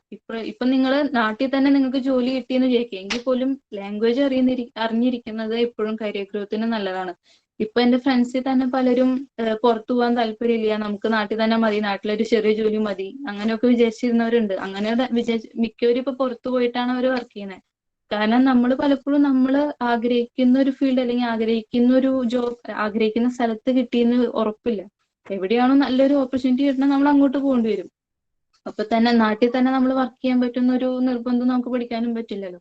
അപ്പൊ അത് ഓൾറെഡി നിങ്ങൾ മുന്നിൽ കണ്ട് ഇപ്പോഴേ നിങ്ങളൊരു സ്റ്റാർട്ട് ചെയ്യുക. നിങ്ങളെ സബ്ജക്ട് ഇപ്പൊ ഡിഗ്രി എന്ന് പറയുന്നത് ഞാൻ നേരത്തെ എൻജോയ് ചെയ്യുന്ന ടൈമാണ്. നിങ്ങൾ പഠിക്കുകയോ പഠിക്കാതിരിക്കുക അതൊക്കെ അത് പറയാൻ ഞാൻ ആളല്ല ഒട്ടും. അതൊക്കെ നമ്മുടെ ഇൻട്രസ്റ്റ് ആണ്. എൻജോയ്മെന്റ് ഞാൻ ഫസ്റ്റ് മിസ്സുമാര് ചീത്ത പറഞ്ഞാലും. പക്ഷെ ഈ കമ്മ്യൂണിക്കേഷൻ എന്ന് പറഞ്ഞൊരു കാര്യത്തിൽ നിങ്ങൾ എപ്പോഴും ഫോക്കസ് ചെയ്യുക. കാരണം മിക്ക സ്റ്റുഡൻസും അല്ലെങ്കിൽ മിക്ക എംപ്ലോയീസും പിന്നിലേക്ക്, പ്രത്യേകിച്ച് ഞാനൊരു കാര്യം പറയട്ടെ, നമ്മുടെ മലയാളി സ്റ്റുഡൻസ് മിക്കതും ഒരു കോർപ്പറേറ്റിൽ വന്നിട്ട് പിന്നിക്ക് നിൽക്കേണ്ട ഒരു അവസ്ഥ വന്നത് ഞാൻ കണ്ടിട്ടുണ്ട്. അതിന്റെ ഒറ്റ കാരണം ഈ കമ്മ്യൂണിക്കേഷൻ, ഇംഗ്ലീഷ് ലാംഗ്വേജിലുള്ള കുറവ്. കാരണം മറ്റുള്ള പല ആൾക്കാരെ വെച്ച് നോക്കുമ്പോഴും നമ്മൾക്ക് പല ക്രിയേറ്റീവ് മൈൻഡുള്ള ആൾക്കാരുണ്ട്, ഐഡിയാസ് ഉള്ളവരുണ്ട്, സബ്ജക്ട് നോളജ് ഉള്ളവരുണ്ട്. എന്നിട്ട് പോലും അവരതിന് ഈ നമുക്ക് വായ തുറന്നു പറയാൻ പറ്റണ്ടേ? നമ്മൾ ഉള്ളിൽ ഉദ്ദേശിക്കുന്ന കാര്യം, നമ്മുടെ ഐഡിയ പുറത്തു പറയണമെങ്കിൽ നമ്മൾ കമ്മ്യൂണിക്കേഷനിൽ സ്ട്രോങ് ആയിരിക്കണം. അപ്പോൾ അത് നിങ്ങൾ ഇപ്പോഴേ അതിന് പ്രിപ്പയർ ചെയ്യുക. ഒപ്പം നിങ്ങൾ ഓരോ സബ്ജക്ട് പഠിക്കുന്നതിന്റെ ഒപ്പം തന്നെ നിങ്ങൾ മാക്സിമം നിങ്ങളുടെ കമ്മ്യൂണിക്കേഷൻ ഇമ്പ്രൂവ് ചെയ്യാൻ ഹെൽപ്പ് ചെയ്യുക. അതുപോലെ തന്നെ അതേപോലെയുള്ള കുറച്ച് കാര്യങ്ങളാണിത്. ഈ പ്രൊഫഷണൽ ഇമെയിൽ റൈറ്റിംഗ് അതൊക്കെ പിന്നെ നിങ്ങൾക്ക് ടൈം ഉണ്ട്. ഇമെയിൽ റൈറ്റിംഗ് എന്ന് പറയുന്നത് നമ്മളിപ്പോ ഡിഗ്രി മുതലേ പഠിക്കേണ്ട കാര്യമില്ല. ജസ്റ്റ് ഞാനൊന്ന് മെൻഷൻ ചെയ്തു എന്നുള്ളൂ. നല്ലതാണ്. ഇപ്പോൾ നല്ലൊരു ലെറ്റർ ടൈപ്പിംഗ്, ഒരു ഇമെയിൽ എങ്ങനെ ഡ്രാഫ്റ്റ് ചെയ്യാന്നുള്ളതടക്കം കരിയർ സ്റ്റാർട്ട് ചെയ്യുമ്പോൾ വളരെ ഇമ്പോർട്ടന്റ് ആണ്. ചിലപ്പോൾ ചെറിയ കാര്യമാണെന്ന് നമുക്ക് തോന്നും, ഒരു ഇമെയിൽ ടൈപ്പ് ചെയ്യാൻ ഇപ്പൊ എന്തത്ര കാര്യം എന്നുള്ളത്. പക്ഷെ ഒരു കമ്പനിയിൽ ഒരു വർക്കിന് കയറിയ ആ ഇമെയിൽ റൈറ്റിംഗിലടക്കം നമ്മുടെ പെർഫോമൻസ് അവർ നോക്കും. അതുപോലെ തന്നെ മൈക്രോസോഫ്റ്റ് എക്സൽ. ഈ മൈക്രോസോഫ്റ്റ് എക്സൽ നിങ്ങളിപ്പോ ഏത് കോഴ്സ് എടുക്കുന്നെങ്കിലും, ഇപ്പൊ ചിലപ്പോൾ പഠിക്കും അല്ലെങ്കിൽ ഹയർ സ്റ്റഡീസിന് പോവാതിരിക്കും എങ്കിൽ പോലും ഈ മൈക്രോസോഫ്റ്റ് എക്സൽ എന്ന് പറഞ്ഞ സംഭവത്തില് ഒരു പഠിക്കാൻ നിങ്ങൾക്ക് ഒരു ചാൻസ് കിട്ടുകയാണെങ്കിൽ അത് വളരെ നല്ല കാര്യമായിരിക്കും. അത് അങ്ങനെയുള്ള ഇൻട്രസ്റ്റുള്ള ആരെങ്കിലും ഉണ്ടെങ്കിൽ, കാരണം ഈ മൈക്രോസോഫ്റ്റ് എക്സലിനെ ബേസ് ചെയ്തിട്ടാണ് മിക്ക ഫിനാൻസ് ആക്ടിവിറ്റി. ചെറിയൊരു ഫോർമുല മുതൽ മൈക്രോ ഇതുവരെ ഈ എക്സലിനെ ബേസ് ചെയ്തിട്ടായിരിക്കുന്നത്. അപ്പൊ എക്സലിൽ സ്ട്രോങ് ആയാലേ നമുക്ക് വർക്കിൽ ഗ്രോത്ത് ഉണ്ടാവാനുള്ള ഒരുപാട് സാധ്യതയുണ്ട്. അപ്പോ ഈ ചില കാര്യങ്ങൾ ഞാൻ നിങ്ങൾക്ക് ജസ്റ്റ് ഒന്ന് ഓർത്തിരിക്കാൻ, കാരണം നമ്മുടെ പഠിപ്പിന്റെ ഒപ്പം തന്നെ ചില ക്വാളിറ്റീസ് നമുക്ക് വേണ്ട, നമ്മുടെ വർക്കിന് വേണ്ട കുറച്ച് ക്വാളിറ്റീസ് ആണ്. ജോബ് ഓറിയന്റഡ് ആയിട്ട് ചിന്തിക്കുമ്പോൾ നമുക്ക് വേണ്ട കുറച്ച് കാര്യങ്ങൾ ഞാൻ പറഞ്ഞു എന്നേ ഉള്ളൂ. അപ്പൊ ഇത്രയേ ഉള്ളൂ. ഞാൻ നേരത്തെ പറഞ്ഞ പോലെ നിങ്ങൾ ഡിഗ്രി സ്റ്റാർട്ട് ചെയ്യാൻ പോകുന്നേ ഉള്ളൂ. ഇപ്പോഴേ ജോലിയുടെ കാര്യം അല്ലെങ്കിൽ ജോബിന്റെ അത്ര സ്ട്രെസ് ചെയ്യേണ്ട കാര്യമില്ല. ടൈം ഉണ്ട് തീർച്ചയായും. പക്ഷെ ഒപ്പം തന്നെ ജസ്റ്റ് ഒന്ന് അറിഞ്ഞിരിക്കുക, അത്രേ ഞാൻ വിചാരിക്കുന്നുള്ളൂ. പിന്നെ അതുപോലെ മിസ്സുമാര് എന്തായാലും ഞാനിപ്പോ പറഞ്ഞേക്കാൾ എന്തായാലും നല്ലൊരു കോച്ചിങ് നിങ്ങൾക്ക് എന്തായാലും കോളേജിൽ നിന്ന് നമ്മുടെ മിസ്സുമാർ എന്തായാലും തരും. നിങ്ങൾക്ക് എന്തായാലും ദ ബെസ്റ്റ് ടീച്ചേഴ്സ് തന്നെയാണ് കിട്ടിയിരിക്കുന്നത്, അതിലൊരു സംശയമില്ല, ഒട്ടും വിചാരിക്കേണ്ട. അപ്പൊ എന്ത് ബാക്കി ഡൗട്ട് ഉണ്ടെങ്കിലും നിങ്ങൾ കരിയർ ആയിക്കോട്ടെ ശബ്ദമായിക്കോട്ടെ അവരുടെ അടുത്ത് അപ്രോച്ച് ചെയ്യുക. അപ്പൊ അതിനെ ഏറ്റവും ഹെൽപ്പ് ചെയ്യാൻ പറ്റിയ ഏറ്റവും നല്ല മിസ്സുമാർ തന്നെയാണ് അവിടെ ഉള്ളത്. അപ്പൊ ഒപ്പം തന്നെ ഞാനിപ്പോ പറഞ്ഞ മിക്ക കാര്യങ്ങളും നിങ്ങൾക്ക് ഇനി ഒരാഴ്ചയല്ല, ഇപ്പൊ പറഞ്ഞു തീരുമ്പോഴേക്കും മറന്നു പോയിട്ടുണ്ടാവും, എനിക്കറിയാം. ഞാൻ ജസ്റ്റ് എൻ്റെ ഒരു ഇത് പറയാൻ കിട്ടിയ ഒരു ഓപ്പർച്യൂണിറ്റി, നിങ്ങൾക്ക് ഇത്ര ഇൻഫർമേഷൻ നിങ്ങളായിട്ട് ഷെയർ ചെയ്യാൻ വിചാരിച്ചു, അത്രേ ഉള്ളൂ. അപ്പൊ നിങ്ങൾക്ക് എന്തെങ്കിലും ഡൗട്ട് ഉണ്ടെങ്കിൽ എൻ്റെ അടുത്ത് ചോദിക്കാം ഇപ്പോഴോ, അല്ലെങ്കിൽ എൻ്റെ നമ്പർ മിസ്സുമാരുടെ അടുത്ത് ഉണ്ടാവും. എന്തായിക്കൊള്ളട്ടെ, കോഴ്സിനെ കുറിച്ച് ആയിക്കൊള്ളട്ടെ, ഇത് കഴിഞ്ഞാൽ പിന്നെ എടുക്കേണ്ട കോഴ്സ് ആയിക്കോട്ടെ, കരിയറിനെ കുറിച്ച് ആയിക്കോട്ടെ, എന്നെ കൊണ്ട് പറ്റുന്ന രീതിയിൽ ഞാൻ സപ്പോർട്ട് ചെയ്യാം, ഞാൻ ഹെൽപ്പ് ചെയ്യാം. അപ്പൊ അത്രേ ഉള്ളൂ. എല്ലാവർക്കും ഓൾ ദ ബെസ്റ്റ്. നന്നായിട്ട് എൻജോയ് ചെയ്യുക degree time. Thank you. Thank U Indu. ഞാന് ഇന്ദു ഇങ്ങനെ സെഷൻസ് എടുക്കുമ്പോ എന്റെ മനസ്സിൽ കൂടെ കുറെ കാര്യങ്ങൾ ഇങ്ങനെ പോയി. ഒന്ന്, ഇന്ദു ഇങ്ങനെ ക്ലാസ് പറഞ്ഞപ്പോ ഇന്ദു ഇങ്ങനെ പറഞ്ഞിരുന്നു നമ്മൾക്ക് അപ്പൊ ഞാനിങ്ങനെ ആലോചിക്കായിരുന്നു, ഫിനാൻസ് പേഴ്സൺ ആണെന്ന് you your self as A finance person. അതെനിക്ക് ഭയങ്കര ഇംപ്രസീവ് ആയിട്ട് തോന്നി. കാരണം വെച്ചാൽ സ്റ്റുഡൻസ് മിക്കപ്പോഴും അവരുടെ സ്പെഷ്യലൈസേഷൻ എന്താണെന്ന് പോലും കൺസേൺഡ് അല്ല. അപ്പൊ ഞാൻ ബേസിക്കലി ഒരു ഫിനാൻസ് പേഴ്സൺ ആണെന്നുള്ള രീതിയിൽ ഇന്ദു പ്രസന്റ് ചെയ്തത് I am very happy for that. പിന്നെ രണ്ടാമത്തെ ഒരു കാര്യം എന്താ വെച്ച് കഴിഞ്ഞാൽ, ഈ കുട്ടികൾ ഇപ്പൊ ഇരുന്ന് പഠിക്കുന്ന അവസ്ഥയിൽ ഇരുന്ന് പഠിച്ചൊരാള് ഇത്രയും കരിയറിൽ സക്സസ്ഫുൾ ആയിട്ട് അവരുടെ മുമ്പിൽ വന്ന് ടോക്ക് കൊടുക്കുമ്പോ ഏറ്റവും വലിയ മെച്ചം എന്താ വെച്ചാൽ അവർക്ക് നന്നായി റിലേറ്റ് ചെയ്യാൻ പറ്റും. അത് ഭയങ്കര ഒരു പോസിറ്റീവായിട്ട് അലൂമിനിയെ വിളിക്കുമ്പോഴുള്ള നമുക്കുള്ള പോസിറ്റീവ്, ഒന്നാമത് നമുക്ക് അങ്ങനത്തെ അലൂമിനീസ് അവൈലബിൾ ആണ്, അത് ഒരു പ്ലസ് പോയിന്റ്. രണ്ടാമത്തത് അവർക്ക് വല്ലാണ്ട് റിലേറ്റ് ചെയ്യാൻ പറ്റും. ഞാൻ പഠിച്ചൊരു കോളേജില് എന്റെ പോലെ പഠിച്ച ഒരാള് ഇപ്പൊ ഇങ്ങനെ ഇരിക്കണു എന്ന് പറയുമ്പോൾ ദേ ക്യാൻ വെൽ റിലേറ്റ്. മൂന്നാമത്തെ ഒരു കാര്യം എന്റെ ഒരു ആഗ്രഹമാണ്. ഇപ്പൊ സിമി മിസ്സിനും രാജ മിസ്സിനായാലും ഷെയ്ത മിസ്സിനായാലും ഇഷ്ടം പോലെ അലുമിനീസിനെ ഇങ്ങനെ വിളിക്കാനുണ്ട്. അപ്പൊ എന്റെ കുട്ടികളൊക്കെ, ഞാൻ പഠിപ്പിച്ച കുട്ടികളൊക്കെ ഈ ലെവലിലേക്കൊക്കെ വളരണേ ഉള്ളൂ. അപ്പൊ ഈ ഒരു ഇതിലിരിക്കുന്ന കുട്ടിയോട്, അത് അഫ്താബ് ആയിക്കോട്ടെ, ഹമദ ആയിക്കോട്ടെ, കൃഷ്ണ ആയിക്കോട്ടെ, നാളെ ഒരു ഓറിയന്റേഷൻ പ്രോഗ്രാമിൽ നിങ്ങൾ വന്ന് ഇങ്ങനെ പറയണം. അപ്പൊ നിങ്ങൾക്ക് ആ ഒരു ഇൻസ്പിറേഷൻ, ഫിനാൻസിൽ ജോബ് ഓപ്പർച്യൂണിറ്റീസിന് അപ്പുറം നിങ്ങൾക്ക് ഈ ക്ലാസ്സിൽ നിന്ന് കിട്ടേണ്ടത് ആ ഒരു ഇൻസ്പിറേഷൻ ആണ്. നാളെ ഇങ്ങനെ ഒരു ഇതിൽ വരുമ്പോൾ നമ്മൾ നിങ്ങളെ ചിന്തിക്കണം, ഞങ്ങളുടെ ഒരു successful student is here for you എന്ന് ഇൻട്രൊഡ്യൂസ് ചെയ്യാൻ ഞങ്ങൾക്ക് പറ്റണം. അത് ഇന്ദു ആക്ച്വലി അതിനൊരു ഇൻസ്പിറേഷൻ ആണ്. നാലാമത്തെ ഒരു കാര്യം, താങ്ക് യു. നാലാമത്തെ ഒരു കാര്യം എന്ന് വെച്ചാല്, ഫിനാൻസിന് ബാങ്കിങ്ങിന് അപ്പുറം ഒരു സ്കോപ്പ് പലപ്പോഴും നമുക്ക് അറിയില്ല, സ്റ്റുഡൻസിന് അറിയില്ല. ഈവൻ ടീച്ചർ സൈഡിൽ നിന്ന് പോലും നമ്മൾ ഇത്തരം പ്രാക്ടിക്കൽ സൈഡ്, കോർപ്പറേറ്റ് സൈഡില്, ജോബ് സൈഡിലേക്ക് ഇല്ലാത്തത് കൊണ്ട് നിങ്ങളെപ്പോലെ ഈ സെഷൻസിലൊക്കെ വർക്ക് ചെയ്ത ആൾക്കാരുടെ അത്ര ഒരു നോളജ് നമുക്കിതിലില്ല. അപ്പൊ ഇത്രയെല്ലാം ഓപ്ഷൻസ് ഉണ്ട് എന്നൊരു വൈഡ് കവറേജ് സ്റ്റുഡൻസിന് കൊടുത്തത് തന്നെ വലിയൊരു താങ്ക്സ്. അപ്പൊ ഇതും ഈ പറഞ്ഞ പോലെ എന്നെക്കാട്ടിലും ഉപരി ഇന്ദുവിനെ താങ്ക് ചെയ്യാനായിട്ട് വെമ്പൽ കൊണ്ട് നിൽക്കുന്ന ഒരാളുണ്ട്, നമ്മുടെ രാജി മിസ്സിന്റെ ഫേവറേറ്റ് സ്റ്റുഡന്റ് എന്നുള്ള നിലയിൽ ഞാൻ ഏറ്റവും സ്നേഹത്തോടെ രാജി മിസ്സിനെ വിളിക്കുകയാണ്. Miss please. ഓക്കെ ആശ. ഇന്ദു, യാതൊരു സംശയമില്ല, ക്ലാസ് നല്ലത് നല്ല പണ്ട് അത്രയും യൂസ്ഫുൾ ആയിരുന്നു സ്റ്റുഡൻസിന്. വൺസ് ഗ്രാജുവേഷൻ കഴിഞ്ഞാൽ ജോബ് മാർക്കറ്റിലേക്ക് ഇറങ്ങുമ്പോ കുട്ടിക്ക് ഉണ്ടാവാവുന്ന എല്ലാ സംശയങ്ങൾക്കും ഉള്ള ഉത്തരാണ് ഇന്നിപ്പോ ഇന്ദു കൊടുത്തേക്കുന്നത്. ഈ സംശയങ്ങളൊന്നും അവർക്ക് ഇപ്പൊ ഉണ്ടാവില്ല കേട്ടോ. ഇപ്പൊ ഒരു BBA നല്ലതാ, ആരോഗ്യ പറഞ്ഞു BBA നല്ലതാ, BBA എടുത്തു, ഇത് കഴിഞ്ഞ് എന്താ MBA പോകാം. അപ്പൊ അവരുടെ മുമ്പിൽ ഒന്നല്ലെങ്കിൽ MBA അല്ലെങ്കിൽ MCOM, അങ്ങനെ വളരെ കുറച്ച് ഓപ്ഷൻസ് ഉണ്ടാവുള്ളൂ. അപ്പൊ ഇത്രയധികം ഓപ്ഷൻസ് ഉണ്ട് എന്ന് അറിയാൻ പറ്റിയത് തന്നെ കുട്ടിയെ സംബന്ധിച്ചിടത്തോളം വലിയൊരു കാര്യമാണ്. ഞാൻ ഈ താങ്ക്സ് പറഞ്ഞേക്കാൻ മുമ്പ് എനിക്ക് കുട്ടികളുടെ ഒരു ഫീഡ്ബാക്കും ഒരു ഇവാലുവേഷനും ഒക്കെ അറിയണമെന്ന് ആഗ്രഹമുണ്ട്. Any student please tell your feedback. അവര് പറഞ്ഞാൽ അത്രയും ഹാപ്പിയാണ്. അതെ എനിക്കറിയാം, അത് ക്ലാസ് കൊടുക്കുന്ന ആള് ഫീഡ്ബാക്ക് അല്ല, ഒരു ഡൗട്ട് ഉണ്ട്. പ്രീവിയസ് ജോബ് വിട്ടിട്ട് പുതിയ കമ്പനിയിൽ ജോയിൻ ചെയ്യുമ്പോ അവർ ഇന്റർവ്യൂവിൽ ചോദിക്കൂലേ പ്രീവിയസ് ജോബ് എന്താ വിടാൻ കാരണം എന്ന്? അപ്പൊ അതൊരു കോമൺ ക്വസ്റ്റ്യൻ ആണ് മോനെ. ഞാന് സത്യം പറഞ്ഞാൽ അതൊരു എന്നെ സംബന്ധിച്ചിടത്തോളം നമ്മൾ പേഴ്സണലായിട്ട് നമ്മൾ സംസാരിക്കുമ്പോൾ പറയേണ്ട ഏറ്റവും മണ്ടത്തരമായിട്ടുള്ള ഒരു ക്വസ്റ്റ്യൻ ആണത്.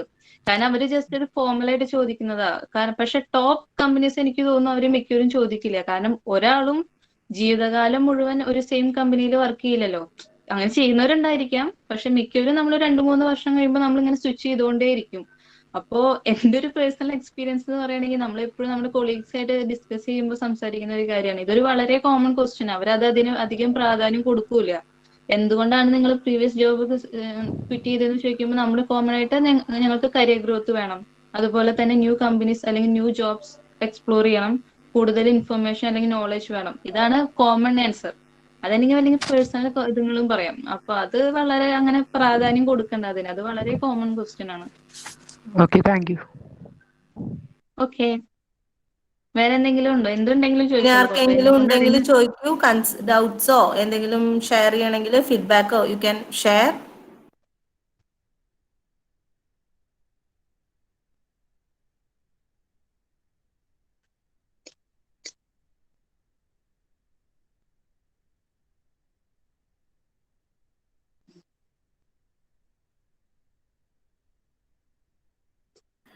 ഇല്ലാന്ന് തോന്നുന്നു രാജി മിസ്സേ. പേഴ്സണൽ നമ്മളെ ഇന്ദു പറഞ്ഞ സ്ഥിതിക്ക് നമ്മള് നമ്പറൊക്കെ ഷെയർ ചെയ്യാം. ഇനിയിപ്പോ അങ്ങനെ കോമൺ ആയിട്ട് ചോദിക്കാൻ ബുദ്ധിമുട്ടാണെങ്കിൽ അവര് concerns personally if you don't mind നമുക്ക് അങ്ങനെ ഒരു ഇത് കൊടുക്കാം. ചാറ്റ് ബോക്സിൽ ഒരു ക്വസ്റ്റ്യൻ കണ്ടു അബ്ദുന്റെ. വോട്ട് അബൌട്ട് എന്താ അബ്ദു അതൊന്ന് ചോദിച്ച കുട്ടീന്റെ മൈക്ക് ഇതാക്കിയിട്ട്. വോട്ട് അബൌട്ട് ACCA എന്നൊരു ക്വസ്റ്റ്യൻ കണ്ടു. ACCA പറ്റിയിട്ടുള്ള അഭിപ്രായങ്ങൾ അത് ഞാൻ നേരത്തെ പറഞ്ഞല്ലോ മോനെ. ഈ CA റിലേറ്റഡ് അത് ഏകദേശം ഒരേ കാറ്റഗറിയിൽ പറയുന്നതാണ് ഈ CFA, CMA, ACCA, CA എന്നൊക്കെ പറയുന്നത്. കോർ അക്കൗണ്ടിങ് താല്പര്യം ഉണ്ടെങ്കിൽ അങ്ങനെയുള്ള സ്റ്റുഡൻസിന് പറ്റിയ ഏറ്റവും ബെസ്റ്റ് ഓപ്ഷൻ ആണ് ഇത് എന്ന് പറയുന്നത് CA. ജോബിനെ കുറിച്ച് ടെൻഷൻ അടിക്കേണ്ട കാര്യമില്ല. ഞാൻ നേരത്തെ പറഞ്ഞ പോലെ പഠിച്ചിറങ്ങേണ്ട താമസമേ ഉള്ളൂ. ഈ CA SCCA പോലുള്ളവർക്കൊക്കെ എപ്പോഴും ജോബ് ഓപ്പർച്യൂണിറ്റീസ് ഉണ്ട്, എപ്പോഴും സ്കോപ്പ് ഉണ്ട്. പക്ഷെ കോഴ്സ് കുറച്ച് ടഫാണ്. നമ്മൾ ഹാർഡ് വർക്ക് ചെയ്യണം മാത്രമേ ഉള്ളൂ. പോയോ? ക്ലിയർ ആയില്ലേ അബ്ദുള്ള? ക്ലിയർ ആയി. താങ്ക്സ്. ഇനി ആർക്കെങ്കിലും എന്തെങ്കിലും ചോദിക്കാനുണ്ടോ? എന്തെങ്കിലും കോഴ്സിനെ കുറിച്ചിട്ടാണെങ്കിലും കുഴപ്പമില്ല, എനിക്ക് അറിയുന്നതാണെങ്കിൽ ഞാൻ പറഞ്ഞുതരാം. ഇന്ദു, എനിക്ക് അറിയേണ്ടത് എന്താ വെച്ചാൽ അയർലൻഡിലെ ജോബ് മാർക്കറ്റ് എങ്ങനെയാണ്? അവിടെ എന്തിനൊക്കെ കൂടുതൽ സ്കോപ്പ് ഉള്ളത്?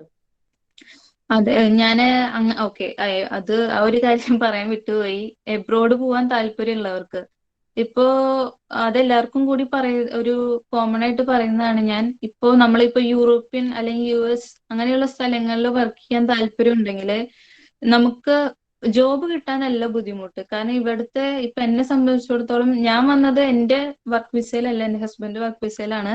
അപ്പോ നമുക്ക് പുറത്തേക്ക് കിടക്കാൻ ആഗ്രഹം ഉണ്ടെങ്കിൽ അതിന് ഏറ്റവും ബെസ്റ്റ് ഓപ്ഷൻ എന്ന് പറയുന്നതാണെങ്കിൽ കമ്പനിയിൽ ഡയറക്റ്റ് ആയിട്ട് അപ്ലൈ ചെയ്യാം. ഒരുപാട് ജോബ് വെബ്സൈറ്റ് ഉണ്ട്. അതുപോലെ ഓരോ കമ്പനീസിനും അവരുടെ സ്വന്തം വെബ്സൈറ്റ് ഉണ്ട്. അവിടെ പോയിട്ട് അവർക്ക് എത്രയൊക്കെ എവിടെയൊക്കെ വേക്കൻസി ഉണ്ട് അവിടെ ഡയറക്റ്റ് ആയിട്ട് നമ്മൾ അപ്ലൈ ചെയ്യുക. അപ്പൊ അവർ ഇന്റർവ്യൂ കണ്ടക്ട് ചെയ്യും. കാരണം മിക്ക രാജ്യങ്ങളിലും ഇപ്പൊ അയർലൻഡിന്റെ കാര്യം പറയുകയാണെങ്കിൽ നമുക്ക് ഇവിടെ വിസിറ്റിംഗ് വിസയിൽ വന്ന് വർക്ക് നോക്കാൻ പറ്റില്ല. അങ്ങനെ ഒരു ഓപ്ഷൻ ഇവർ കൊടുക്കുന്നില്ല. അയർലൻഡിൽ വരാനുള്ള ഒരേ ഒരു ഓപ്ഷൻ എന്ന് പറയുന്നത് നമ്മൾ ജോബ് കിട്ടി കമ്പനി നമ്മുടെ വിസ മറ്റു പ്രൊസീജിയർ എല്ലാം ചെയ്യണം, കമ്പനിയായിട്ട് കൊണ്ടുവരണം.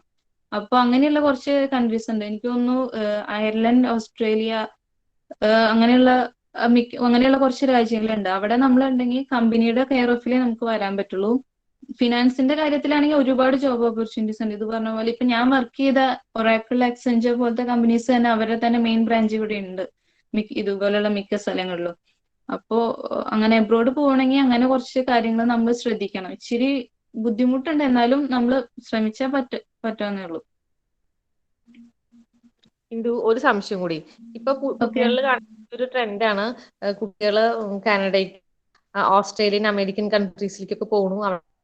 MBA, ഇന്റർനാഷണൽ ബിസിനസ്, അങ്ങനെ പല കോഴ്സുകളും ചെയ്യുന്നു. അത്തരം വിദ്യാർത്ഥികൾക്കും അവിടെ ജോലി കിട്ടാൻ, അവിടെ പഠിച്ചു എന്നതുകൊണ്ട് സാധ്യത കൂടുതലാണോ? സാധ്യത കുറച്ച് കൂടുതലാണ്, സ്വാഭാവികം. കാരണം എന്ന് പറഞ്ഞ പോലെ കാരണം അവരുടെ നാട്ടിലുള്ള കോളേജിലെ സ്റ്റുഡൻസിന് കുറച്ച് ഇമ്പോർട്ടൻസ് കൊടുക്കും. പക്ഷെ അതിൽ കാര്യമില്ല. ഇപ്പൊ നമ്മളെ പോലുള്ള ഇപ്പൊ ഒരു സാധാരണ സ്റ്റുഡന്റിന് നമുക്ക് പോസ്റ്റ് ഗ്രാജുവേഷൻ പുറത്തു വന്ന് ചെയ്യാൻ പറ്റുക എന്ന് പറയുന്നത് എളുപ്പമുള്ള കാര്യമല്ല. കാരണം ഒരുപാട് അതിന് കോസ്റ്റ് ഉണ്ട്. ഫീസ് എന്ന് പറയുന്നത് നമുക്ക് താങ്ങാവുന്നതിലും അപ്പുറമാണ്. സ്കോളർഷിപ്പ് കിട്ടുക എന്നൊക്കെ പിന്നെ ഒരു ഓപ്ഷൻ ഉള്ളൂ. അല്ലാത്ത പക്ഷം നമ്മളെ കൊണ്ട് താങ്ങാവുന്നതിനും മേലെയാണ് ഫീസ് എന്നൊക്കെ പറയുന്നത്. അപ്പൊ അതുകൊണ്ട് നമുക്ക് പുറത്ത് അത്രയും ഫിനാൻസ് സെക്യൂരിറ്റിയും കൂടി ഉണ്ടെങ്കിൽ നമുക്ക് പുറത്ത് പോയി പഠിക്കുന്നത് ഒരു ഓപ്ഷൻ നോക്കാം. അതല്ലെങ്കിൽ പോലും പുറത്ത് വന്ന് ജോലി ചെയ്യണമെങ്കിൽ നമുക്ക് ഇവിടെ നമ്മൾ ഡിഗ്രിയോ അല്ലെങ്കിൽ പോസ്റ്റ് ഗ്രാജുവേഷനോ ചെയ്യണമെന്ന് ഒരു നിർബന്ധവും ഇല്ല. നമുക്ക് ജോബായിട്ട് തന്നെ ഇങ്ങോട്ട് വരാം. അതിനകത്ത് കുറച്ച് കൂടുതൽ ഫോർമാലിറ്റീസ് കുറച്ച് കൂടുതലായിരിക്കുന്നേ ഉള്ളൂ. ഓക്കെ എന്തു, ഒരു കാര്യം കൂടി ചോദിക്കാം. ഞാൻ കുട്ടികളെ ഒന്ന് അറിഞ്ഞിരുന്നോട്ടെ വെച്ചിട്ടാ. നമ്മള് ഒരു MBA ഒക്കെ ഫിനാൻസ് ഒക്കെ കഴിഞ്ഞ കുട്ടിക്ക് ഇപ്പൊ ഈ ഇത്ര വലിയ മൾട്ടിനാഷണൽ കമ്പനീസിൽ ജോലി കിട്ടിയിട്ടില്ലെങ്കിലും ഒരു സ്റ്റാർട്ടിംഗ് റേഞ്ച്, അതും കൂടി അവർക്ക് അറിയാനൊരു ആഗ്രഹം ഉണ്ടാവും. അവർ ഒത്തിരി കൂടി ഒരു ഇൻസ്പയർഡ് ആവണമെങ്കിലും അവർ ഒന്നും കൂടി മോട്ടിവേറ്റഡ് ആവണമെങ്കിലേ ഈ ജസ്റ്റ് ഒരു സ്റ്റാർട്ടിംഗ് സാലറി എത്രയാവും, അത് എത്ര വരെ നാട്ടിൽ നിന്നാൽ അത് എത്ര ഉയർച്ച വരെ പോകാനുള്ള ഒരു സാധ്യതയും കൂടി ഉണ്ടെന്നും കൂടി പറഞ്ഞു കഴിഞ്ഞാൽ കുട്ടികൾക്ക് ക്ലിയർ ആയിട്ടൊരു ധാരണ ഉണ്ടാവും. ഓക്കെ. ഇപ്പോ നമ്മുടെ നാട്ടിൽ പറയുകയാണെങ്കിൽ ഇപ്പൊ സ്റ്റാർട്ടപ്പ്, ഇപ്പൊ MNC തന്നെ വർക്ക് ചെയ്യണമെന്നില്ല കേട്ടോ. നമ്മളിപ്പോ ഞാൻ പറഞ്ഞത് കേട്ട് ഇപ്പൊ നിങ്ങൾ MNCയിൽ വർക്ക് ചെയ്താലേ അല്ലെങ്കിൽ MNCയിൽ ജോബ് കിട്ടിയാലേ ഒരു കരിയർ ഗ്രോത്ത് ഉള്ളൂ, അതുമാത്രം നമുക്ക് ലാഭം, അങ്ങനെയൊന്നും ഒരിക്കലും ചിന്തിക്കേണ്ട.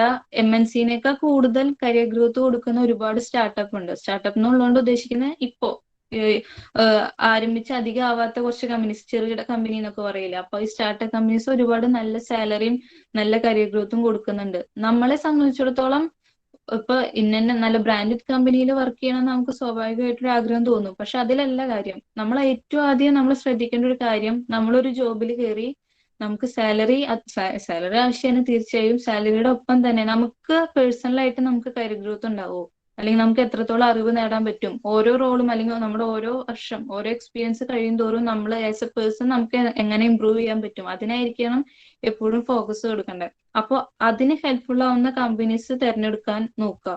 ഇപ്പോ സ്റ്റാർട്ടിങ് സാലറിന്റെ കാര്യം പറയുകയാണെങ്കിൽ ഫ്രഷർ ആയിട്ട് സ്റ്റാർട്ട് ചെയ്യുമ്പോൾ അധികം ഒരിക്കലും എക്സ്പെക്ട് ചെയ്യാണ്ടിരിക്കുകയാണ് നല്ലത്. ഇപ്പോ ഒരു ഉദാഹരണം പറയുകയാണെങ്കിൽ ഒരു 18,000, 18, 19, 20 ആ ഒരു റേഞ്ചിലായിരിക്കും. അത് മാറിക്കൊണ്ടിരിക്കും എല്ലാ കമ്പനീസിലും, എന്നാലും അതായിരുന്നു ഒരു കോമൺ സാലറി എന്ന് പറയുന്നത്. നമ്മളിപ്പോ അത് വലിയ കമ്പനി ആണെങ്കിലും സ്റ്റാർട്ടപ്പ് കമ്പനി ആണെങ്കിലും സ്റ്റാർട്ടിങ് സാലറി എന്ന് പറയുന്നത് കുറവായിരിക്കും. പക്ഷെ പിന്നെ നമ്മുടെ പെർഫോമൻസ് അനുസരിച്ച് കൂടും, ഹൈക്ക് കിട്ടും, അതുപോലെ പ്രൊമോഷൻ കിട്ടുന്നതനുസരിച്ച് സാലറി കൂടും, അങ്ങനെയൊക്കെ. ഓക്കെ എന്തു ഓക്കെ. അപ്പൊ സംശയത്തിലുള്ള എല്ലാ ഉത്തരങ്ങളും കിട്ടി. ഇനി കുട്ടികൾക്ക് അധികം ഒന്നും ചോദിക്കാനില്ല എന്ന് വിചാരിക്കുന്നു. അപ്പൊ ഒഫീഷ്യലായിട്ട് ഇന്ദു നന്ദി പറയണത് എന്റെ സ്വന്തം കുട്ടിയാണ്. എന്താ മിസ് നന്ദി പറയണത്? വിദേശത്താണെങ്കിൽ പോലും മിസ്സുമാരുടെ ആവശ്യാനുസരണം അവിടെ ഇരുന്നിട്ട് ഇത്രയും നേരം കുട്ടികൾക്ക് വേണ്ടി സ്പെൻഡ് ചെയ്യുക എന്നൊക്കെ പറഞ്ഞു കഴിഞ്ഞാൽ we are proud of you. Thank you miss. എനിക്ക് ശരിക്കും സന്തോഷമുള്ള കാര്യമുള്ളൂ. കാരണം എന്നെ പേഴ്സണലായിട്ട് സംബന്ധിച്ച് എനിക്ക് എപ്പോഴും പഠിക്കുന്ന ടൈം മുതൽ എനിക്കുള്ള ആഗ്രഹമാണ്. കാരണം നമ്മൾ പലപ്പോഴും വിചാരിച്ചിട്ടുണ്ട് നമുക്ക് വലിയൊരു ഇന്റർനാഷണൽ സ്കൂളിലോ അല്ലെങ്കിൽ ഒരു ICSE CBSE സിലബസിലൊന്നും പഠിക്കാൻ പറ്റില്ല, നമുക്ക് അവിടെ പഠിക്കുന്ന സ്റ്റുഡൻസിന്റെ ഒരു ലെവലിലേക്ക് നമുക്ക് എത്താൻ പറ്റുമോ, വലിയ വലിയ കോർപ്പറേറ്റ് കമ്പനീസിലൊക്കെ നമുക്ക് എത്താൻ പറ്റുമോ, നമ്മൾക്ക് ആ ഒരു പൊസിഷനിലൊക്കെ ഇരിക്കാൻ പറ്റുമോ എന്ന് ഞാനും എന്റെ ഫ്രണ്ട്സൊക്കെ ഒരുപാട് വിചാരിച്ചിട്ടുണ്ട് PG ഒക്കെ ചെയ്യുന്ന ടൈമില്. അപ്പൊ എന്നെ സംബന്ധിച്ച് എപ്പോഴും ഞാൻ വിചാരിച്ചു പണ്ട് മുതലുള്ള ഒരു കാര്യമാണ്, ഞാൻ ആ ഒരു പൊസിഷനിൽ എത്തിയ എന്നെ പോലെ സാധാരണ ഒരു ഇതിൽ നിന്ന് വരുന്ന കുട്ടികൾക്ക് എനിക്ക് പറയാൻ പറ്റണം, എന്നെ കൊണ്ട് പറ്റിയെങ്കിൽ നിങ്ങൾ ഇപ്പൊ ഇത് കേട്ടോണ്ടിരിക്കുന്ന എല്ലാവർക്കും ചെയ്യാന്നുള്ളൂ. ഞാൻ മിസ്മാര് പറഞ്ഞ പോലെ അങ്ങനെ ഒരു എക്സ്ട്രാ ഓർഡിനറി സ്റ്റുഡന്റ് ഒന്നും അല്ല. ഞാനും ബുദ്ധിപരമായി നോക്കുകയാണെങ്കിൽ ഒരു ഏവറേജ് കുട്ടി തന്നെയാണ്. അപ്പൊ എന്നെ കൊണ്ട് പറ്റിയെങ്കിൽ നിങ്ങൾക്ക് എല്ലാവർക്കും പറ്റാവുന്നേ ഉള്ളൂ. നമ്മൾ കുറച്ച് എഫേർട്ട് എടുക്കുക, നമ്മളൊരു ഡിസിഷൻ എടുത്തു ഞാൻ ഇന്ന ജോലി ചെയ്യല്ലേ, ഞാൻ ഇന്ന കോഴ്സ് ചെയ്യും ഇന്ന് നമ്മളൊരു ഡിസിഷൻ ഒരു തീരുമാനം എടുത്ത് അതിൽ ഉറച്ചു നിൽക്കുക, അത്രേ ഉള്ളൂ. അല്ലാത്ത പക്ഷം നമ്മളെ കൊണ്ടും പറ്റുന്ന കാര്യമുള്ളൂ ഇതൊക്കെ. നമ്മൾ പുറത്ത് MNC വർക്ക് ചെയ്യുക, പുറം രാജ്യങ്ങളിൽ പോവാന്നുള്ളതൊക്കെ. ഓക്കെ, അപ്പൊ ആ ഒരു കോൺഫിഡൻസ്, എപ്പോഴും കോൺഫിഡന്റ് ആയിരിക്കുക. നിങ്ങൾ ആസ് എ പേഴ്സൺ ഒരു വ്യക്തി എന്നുള്ള നിലയിൽ എപ്പോഴും ഇമ്പ്രൂവ് ആയിക്കൊണ്ടിരിക്കുക, അത്രേ ഉള്ളൂ. അതാണ് ഞാൻ കഴിഞ്ഞ ദിവസം ഒരു ക്ലാസ്സിൽ പറയണ്ടായി, ഈ നമ്മളെ പ്രത്യേകിച്ച് നമ്മുടെ ബാച്ചിൽ നിന്ന് ടോപ്പറായി പോണ എല്ലാ വിദ്യാർത്ഥികളും മലയാളം മീഡിയത്തിൽ നിന്നാവുക, മലയാളം മീഡിയത്തിൽ വന്ന കുട്ടികളാവുക. ഒരാളെ ഡൗട്ട് ചോദിച്ചിട്ടുണ്ടല്ലോ മിസ്സേ, കൃഷ്ണ പറഞ്ഞോളൂ. എന്താ? ഇപ്പൊ MBA കോയമ്പത്തൂര് അല്ലെങ്കിൽ എങ്ങനെ ഗവൺമെന്റ് കോളേജ് ആകൊന്നല്ലേ ഉള്ളോ?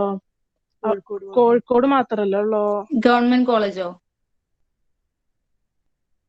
MBA ഗവൺമെന്റ് കോളേജിന്റെ കാര്യം എനിക്കറിയില്ല.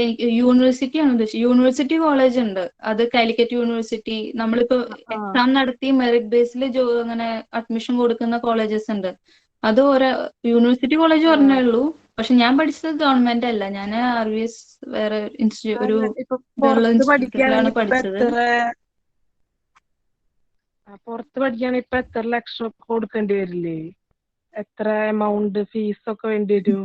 ലക്ഷം ഫീസ് എത്ര വേണ്ടി വരും? ഫീസ് എന്ന് പറയുന്നത് അല്ലടാ, അതൊരു കോളേജിനെ ഡിപ്പെൻഡ് ചെയ്തിരിക്കും. ഇപ്പൊ നാട്ടിലും ഇപ്പൊ പുറമേയുള്ള കോളേജിനേക്കാൾ കൂടുതൽ ഫീസ് ഉള്ള കോളേജസ് ഉണ്ട് നാട്ടില്. അതുപോലെ തന്നെ ഇപ്പൊ ഞാൻ പുറത്തു പോയി പഠിക്കാനുള്ള ഒരു ആഗ്രഹം എന്താന്ന് പറഞ്ഞാൽ, എനിക്ക് ജസ്റ്റ് എന്റെ ഒരു ആഗ്രഹമായിരുന്നു വീട് വിട്ട് നിൽക്കണം, അല്ലെങ്കിൽ നമുക്ക് എപ്പോഴും ഒരു ഗ്രോത്ത് ഉണ്ടാവണമെങ്കിൽ നമ്മളെപ്പോഴും നമ്മുടെ കംഫർട്ട് സോൺ വിട്ടു പോകണല്ലോ. നമ്മുടെ നാട്, നമ്മുടെ വീട്, അത് വിട്ട് നിന്നാലേ നമുക്ക് നമ്മുടെ ഒരു ഗ്രോത്ത് ഉണ്ടാവുള്ളൂ. അപ്പൊ അത് കാരണം കൊണ്ടാണ് ഞാന് പോയതല്ല, എന്റെ വേറെ ഒന്നുമല്ല. നല്ല കോച്ചിങ് കിട്ടണമെങ്കിൽ നമുക്ക് പുറത്തു പോകേണ്ട ആവശ്യമൊന്നുമില്ല, കേരളത്തിൽ തന്നെ ഒരുപാട് കോച്ചിങ് കൊടുക്കുന്ന നല്ല കോളേജ് ഉണ്ട്. പിന്നെ ഫീസിന്റെ കാര്യം പറയുകയാണെങ്കിൽ ഞാൻ പഠിച്ച കോളേജിൽ എനിക്ക് സത്യം ഓർമ്മയില്ല, പഠിച്ചിറങ്ങിയിട്ട് കുറച്ച് ഡിപ്പെൻസ് ഓൺ കോളേജ്, ഞാൻ അങ്ങനെ പറയുള്ളൂ. കോളേജിനെ ഡിപ്പെൻഡ് ചെയ്തിരിക്കും ഫീസിന്റെ കാര്യങ്ങളൊക്കെ. അത് ഒന്നാമത് എനിക്ക് തോന്നുന്നു ഞാൻ അങ്ങനെ പറയാനും പാടില്ല തോന്നുന്നു. നിങ്ങൾ ഓരോ കോളേജിനെ സമീപിക്കുകയായിരിക്കും ഏറ്റവും നല്ലത്, അവരുടെ ഇപ്പോഴത്തെ ലേറ്റസ്റ്റ് അഡ്മിഷൻ ഫീസ് ഒക്കെ എത്രയാണെന്ന് അറിയാൻ വേണ്ടിയിട്ട്. Thank you. ഓക്കെ. സ്റ്റുഡൻസും പാരന്റ്സും ഇതിന്റെ ക്ലാസ് ശ്രദ്ധിക്കുന്നുണ്ടോന്ന് എനിക്ക് സംശയം കേട്ടോ. എന്തായാലും നന്നായി. ഫീസിന്റെ കാര്യം ആലോചിച്ചു. ഓക്കെ. ഫീസിന്റെ അതെന്ന് വെച്ചാൽ പാരന്റ്സിന് അല്ല കുട്ടികൾക്കൊക്കെ അറിയാൻ ആഗ്രഹം ഉണ്ടാവേ ഇപ്പൊ MBA അവരുടെ ആഗ്രഹമാണ്. അതെനിക്കറിയാം. തീർച്ചയായും അത് ഞാൻ എന്റെ ഒരു പേഴ്സണൽ ഇതിൽ പറയുകയാണെങ്കിൽ നിങ്ങൾ ഡിഗ്രി കഴിഞ്ഞ് ഇറങ്ങിയ അല്ലെങ്കിൽ ഇറങ്ങാറാവുന്ന ടൈം ആവുമ്പോൾ മാക്സിമം നല്ലൊരു റിസർച്ച് നടത്തുക. കാരണം എന്നെ സംബന്ധിച്ചോളം ഞാൻ പഠിച്ചിറങ്ങിയപ്പോൾ ഉള്ള കോളേജസിന്റെ രീതികളോ അല്ലെങ്കിൽ അഡ്മിഷൻ ഫീയോ സിലബസോ ഒന്നും ആയിരിക്കില്ല ഇപ്പൊ അത് എന്തായാലും അപ്ഡേറ്റ് ആയിട്ടുണ്ടായിരിക്കും.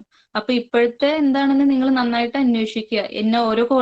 ഓരോ കോളേജ് സെലക്ട് ചെയ്യുമ്പോഴും മെയിൻ ആയിട്ട് ശ്രദ്ധിക്കേണ്ട ഒരു കാര്യം അവർക്ക് എത്രത്തോളം വാലിഡ് ഉണ്ട് എന്നുള്ളത്. സർട്ടിഫൈഡ് ആണോ, അതുപോലെ തന്നെ പ്ലേസ്മെന്റ് എത്ര ഉണ്ടെന്ന് എപ്പോഴും ശ്രദ്ധിക്കണം PG തിരഞ്ഞെടുക്കുമ്പോൾ.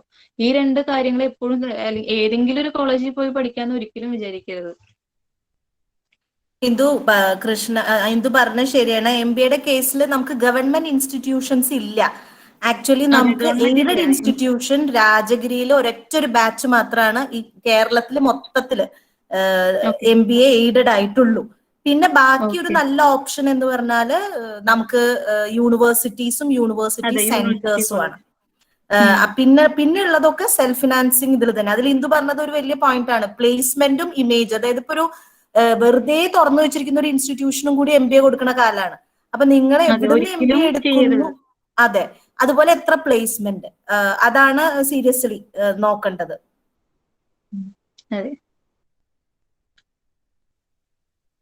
So it's time to tell thanks. ഇന്ദുവിന് ഭാവിയിൽ നല്ലൊരു സക്സസ്ഫുൾ കരിയർ ഉണ്ടാവട്ടെ, ഒരു ഹാപ്പി ലൈഫ് ഉണ്ടാവട്ടെ.